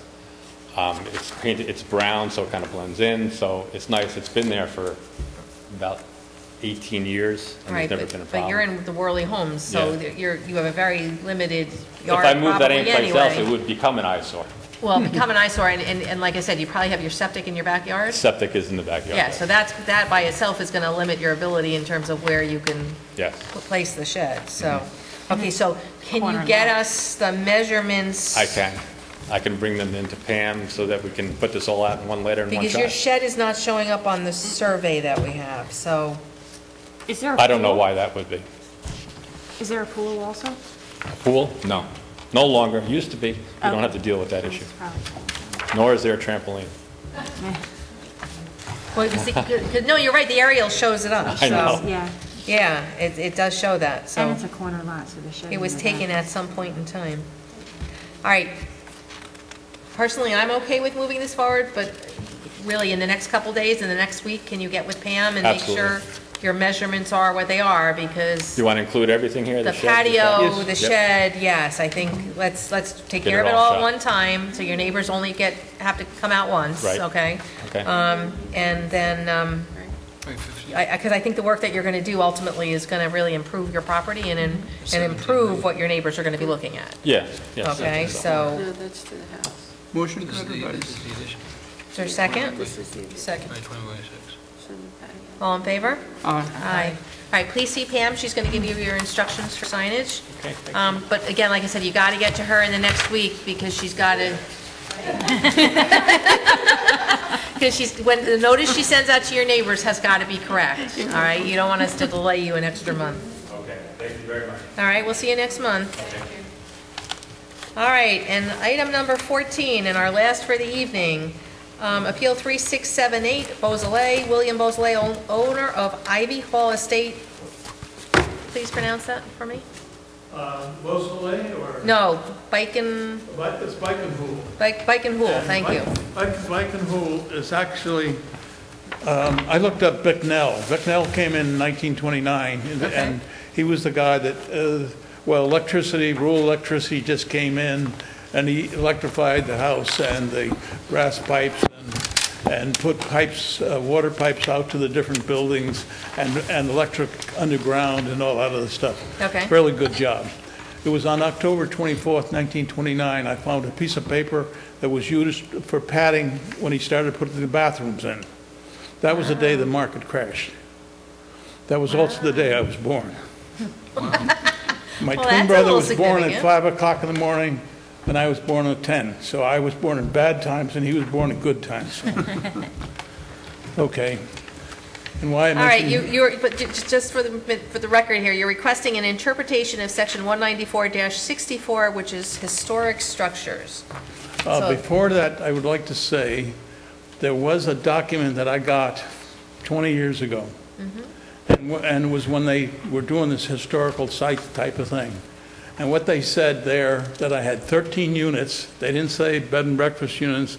They didn't say apartments. They said 13 units. And I'm still trying to find that document, and I will. That's a big house. We'll find it someplace. And I thought we'd find it today, but we didn't. And that's what I would like to interpret, but let's start with the other interpretation first. Let's start with, you tell us what's going on this property, okay? There's an Well, if I told you everything, you structure. might as well handcuff me now because I did everything wrong. Even the gunite swimming pool I put in there a long time ago. Let's start with the existing house. They came out with a police car and they were digging the hole, and they told me I didn't have a permit. And I happened to apply for the permit, but I didn't follow it through. So it was something we could take care of at that time. It was a little easy. It was 1973, I think. But anyways, go ahead. All right, so let's start with the existing house. Can you tell 1841. Okay, can you tell me how many bed and breakfast rooms are in there? How many are operating as part of the bed and breakfast? We've been operating them with five rooms for a very long time. Okay? How long is a very long time? Maybe 20 years. Okay. I think we started this thing in 25. I shouldn't say I did. It was my wife. And the way it got started was that somebody knocked on the door and said, "Is this a bed and breakfast?" And that's how it started. He happened to be the chairman of the board of Johnny Walker, which he didn't have that title because it was an English or Scottish title. Okay. And he kept coming back every 3 weeks because he had a dog up in Millbrook that had to be tested. My wife at the time was in deep depression.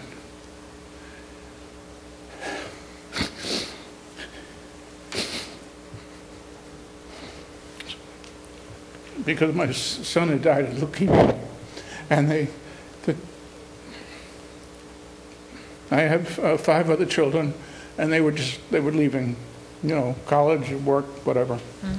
And I told her, she didn't come home for 3 hours, and I told her that somebody's upstairs and you got to take care of him. And she was very, very happy. Oh. That's He's a diabetic. Okay. Pills. Okay. I'm his daughter. Does he need to go take care of? Do you need to go take care of No, something? that's all right. Okay. If I fall down, I please. We can take an extra minute in here, don't worry. They've been living there will be 42 years. Okay, so there's an existing house. My understanding is that in 1985, a garage was built, right? Or thereabouts. The garage? And the garage there's a residential structure in there? I don't think or so. a residential unit? No, there's a garage. I think it was a little later than that. Okay. It started Oh, out... no, 2002. Detached garage permit. It was not attached garage. It was Detached. A detached garage, Detached yes. garage, yes. It was... And so that garage has an apartment in it? Has a residential Yes. use in it?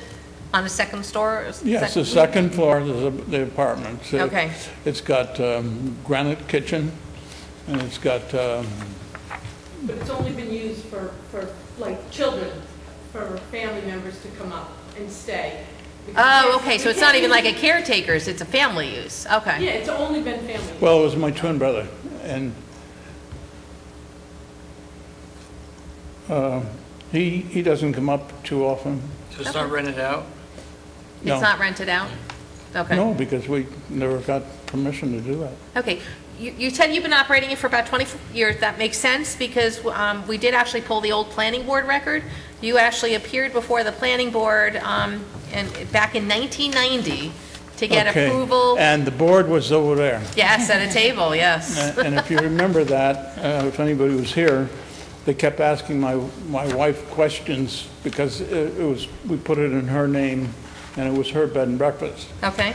And really, it was because the board was they were more curious of what the hell was going on there. Okay. More than, worried about, the technical problems associated with putting a bed and breakfast in the middle of nowhere. There were several meetings that your wife attended and actually you were there as well. So, because there was an issue about that a bed and breakfast had to be on a state road, and so the whole issue about whether the Taconic Parkway qualified or not. So there was extensive review I don't of the remember site. that. So all I know is that the only people that complained was the Taconic Parkway people. Okay? And they complained, and I said to them, their complaint is they want to shut my driveway off. Right. Okay? And I said, why don't you let them why are they putting you guys to work doing that when they should do their own dirty work? And the board agreed with me, and that was it. Well, they've since closed it. Well, that's a different story. The best thing that ever happened, they closed it. And they can't, it's in my deed, so they shouldn't be able to do that. However, they closed it on a temporary basis, and you can't fight temporary, right? And it's good because they closed Carpenter Road too. Now there's nobody on that Bikenhool Road traveling back and forth, and it's really nice. Okay. But the concern I have is that the planning board, when they reviewed the application by your wife, they granted you approval for 3 units in the house, not 5. I know. Okay. I told you, you might as well take me away. The interpretation, am I correct? I understand. I'm just trying to understand what's it being used for. Right, Let's state it for the record what it's been approved for, so that we understand. Now we got to get to what are you trying to get at? What are you looking to? I got it. All right. Let's put it this way. I got retired this year after 80 years working as an engineer. Okay. Okay. My wife's got Alzheimer's, so I really can't go anyplace, but I don't have that main income coming in. And I'll give anybody here that property if you'll pay the bills, because there's no profit. There's no profit in it. Okay? No matter what I do, I can't make profit. Okay. And I need all the income I can, and my brother has the same type of problem I have, with problems with our eyes, okay? And he can't do this, so he doesn't come up very often, and that place just stays empty up there. Okay, but right now, what I'm trying to get at is, what are we looking to do going forward with this? All right, let's go You would back like to to, keep it let's with- go back to the letter that I got. Well, The letter that I got said that they wanted to make sure they could preserve the historical houses in the town of East Fishkill and New York State and I guess the United States. Okay. All right, to do that, they opened it up so I could have a restaurant there with 50 people, I could have 13 units, et cetera, et cetera. Just bend the microphone up a little bit. That was me. Oh, okay, sorry. That's okay. All right, so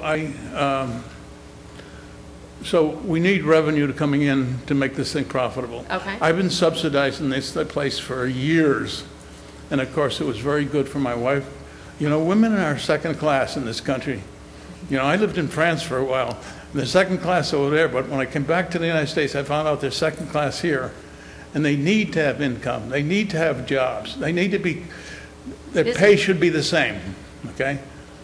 Without getting political, the problem there. And so in order to make this thing profitable, I just took care of it, took care of all the bills. And I'm talking, this is under hundreds of thousands of dollars. Okay, so you're looking to continue the use of the 5 bedrooms in the bed and breakfast? Yes, I really have no other way to do it. I can't sell it. Okay. Are there other because rooms? it gets Are you sold- looking for more rooms? I'm just It trying. can't be. It has to be sold to the business. Okay. You can't sell it as a residence. If I could take the square footage and multiply it by almost any number, it's a very big number. But as a business, if you don't make money, Right. it's a white elephant, Okay. okay? How often, how many times a week, how many nights a week are all 5 rooms None. being used? None, not Okay. during the week. Not during the week, okay. No. That's okay. And that's- right now, I'll give an example. For the last, this is when it gets better. But every night, except for last night, for about 7 days in a row, only one couple was there. Wow. You bring somebody in to do because I can't cook, to do the breakfast. Right. And to get the beds and stuff like that, you don't make any money at all. Okay. So, And that was okay when you had an income. Right. Now that he's retired, it's a problem. Got it. Okay, and so the apartment that's in the garage, you'd like to continue that use as well? I would like to be able to rent it You sometime. wanna I'm rent- not okay. sure. So you're not looking to keep it as a family No. member at this point, but now it's a caretaker for the property, or you're just looking to have it as a regular rental? I would like to have it a yearly rental type of thing. Okay. It's all mahogany up there, it's a granite kitchen, it's a beautiful bathroom, bedroom, whatever. So that's why we're now here for the board. We're going to look at the we're going to look at the zoning for historic structures to see if the use that's actually there aligns with our interpretation of historic structures, or whether some of the use shouldn't be allowed, okay? So, I had one question. Sure, go ahead. The other paperwork from the previous meeting said that 3 rooms could be used as the bed Yes. and breakfast. We also need to address that. well, we do, but that's going to be part of our interpretation. All right. Because if we find that this really falls under the code for historic structures, it could be that it's not an issue, all right? And then we'll ask John, how do they deal with the pre-existing approval? So section C2 allows for residential or professional uses provided they are appropriate to the structure, which it sounds like this is, compatible with the neighborhood. This has been here longer than the neighborhood's been there. And are located on a state or county road that can accommodate increased traffic. That was one of the reasons I was asking on a regular basis, how many guests do you have? I wanted to get a sense of traffic. Whether there is, if you've got 5 cars coming in every day as opposed to 1 or 2, and then maybe on the weekends you get a little bit more traffic. These uses may include the following. A sit-down restaurant not to exceed an average seating capacity of 50 unless the preservation of the structure necessitates a larger size. I don't believe there's a restaurant here, or all you're doing is serving breakfast. Yes, and that's complimentary, so it doesn't Okay. come into the, And so B, bed and breakfast not to exceed 12 rooms. Now, it doesn't say 12 bedrooms, it says 12 rooms. And so that's, again, that's part of our interpretation. Does that mean 12 bedrooms or, okay? C is professional offices not to exceed 6 employees. Just for the record, how many employees do you have? none. None? No. Oh. Well, no, I thought you said you bring in, have a property manager. You have a- No, but they're not considered, wait a minute, I give them a 1099 or whatever. okay, it so is. they're contract, Right. for not employees, they're contractors. How many contractors do you have? Oh, I A think- property manager? Sometimes 4, 4, okay. maybe 5. I mean, see, we got a gardener, that's $15,000 a year. All right, but a gardener, yeah, that's not an employee. You probably hire a landscaping service to Right. come in. Yeah, exactly. Yeah, that's definitely not an employee. Okay. Property manager, But- the 1099.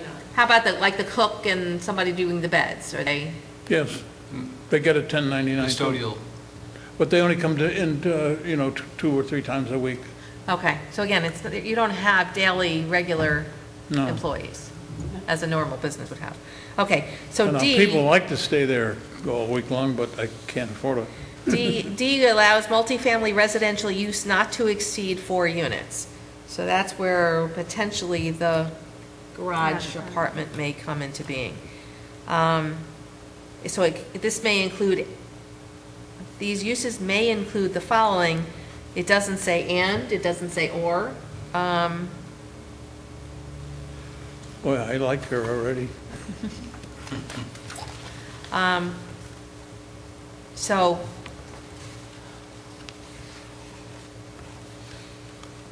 we need to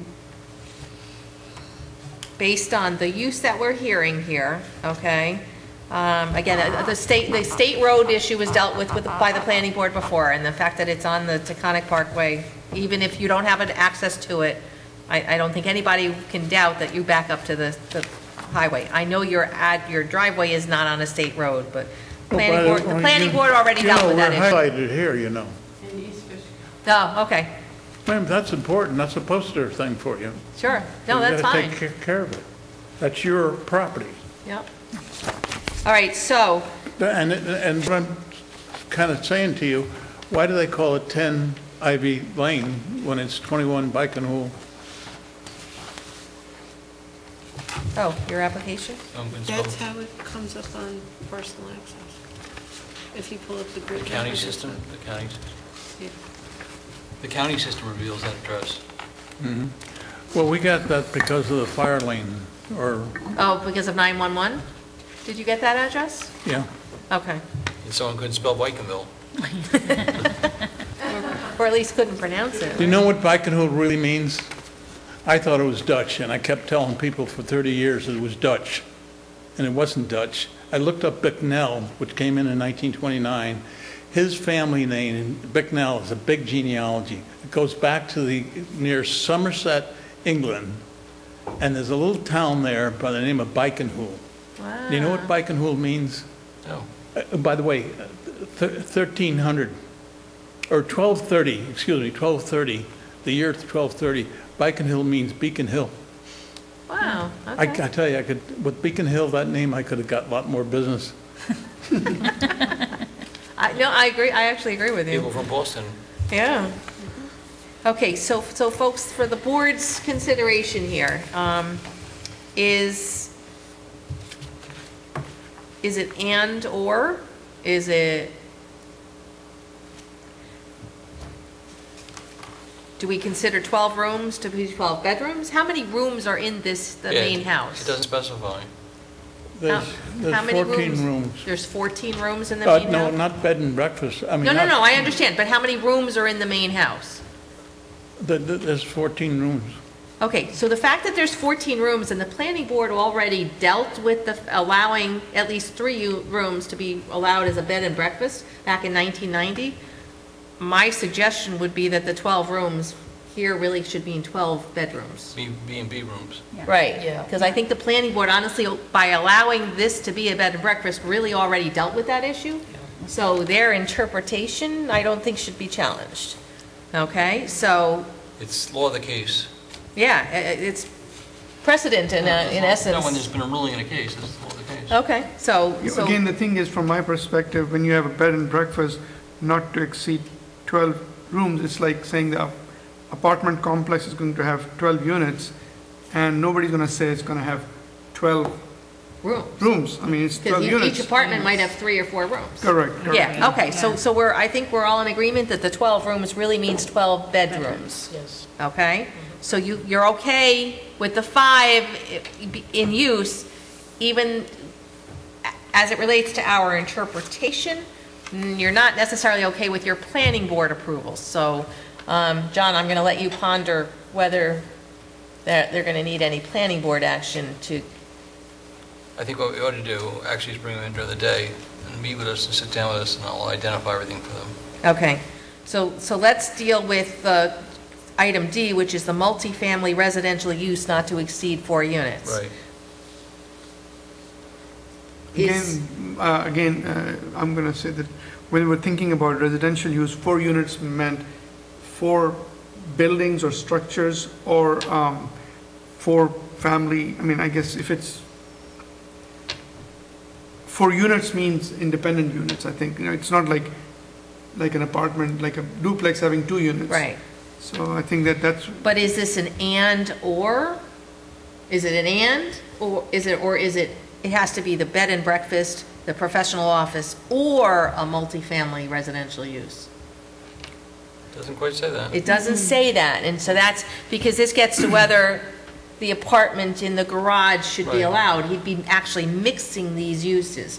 Now, he doesn't have 12 bedrooms in the bed and breakfast, Right. so does that give some, in essence, it doesn't say or some combination Right. of the following. Doesn't also say it has to be within one building. But the language says may include, so basically may allows you that it may include this, plus this, plus this, plus this. So it could So- include multiple uses. Correct. Okay. Because it said may include up there. Yeah, no, I agree with you. So are we saying then that, and we're going to make sure you get a written, we have to hold a public hearing on whatever it is our discussion is, but I want to be able to lay it out for the public about what we're proposing here. So are we So- saying that in this one, it's an or situation? No, we're saying It's it's an and or.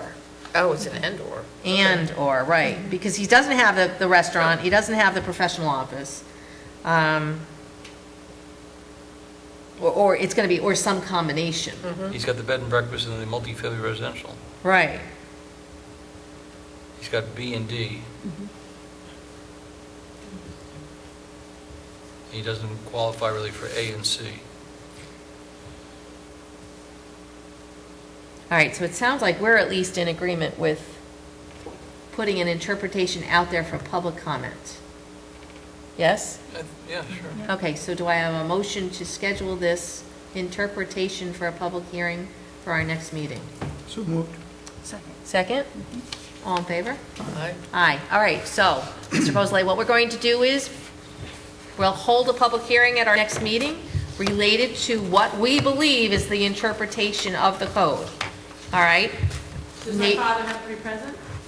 for No, this? no, you don't have to be present. Right, you don't have to be My present. daughter will be my executor, That's fine, okay? but I have to Are you die. on the deed? Are you on the deed? Yeah. Then can you get a? Yeah, you just Yeah, write Some- write a an note. have authorization. him write a note acknowledging that you're his, That you're fully authorized to represent your dad in connection with the ZBA application. Okay? because in essence, we will use your property as an example for the interpretation. All right, and then, Let me just ask a kind of a silly question here. okay, The real purpose of this thing in the first place is to get, we're on the National Historic Registry. That's not hard. That's spent a lot of money to do that and a lot of work to do that. Sure. We're also on Wikipedia, okay. okay?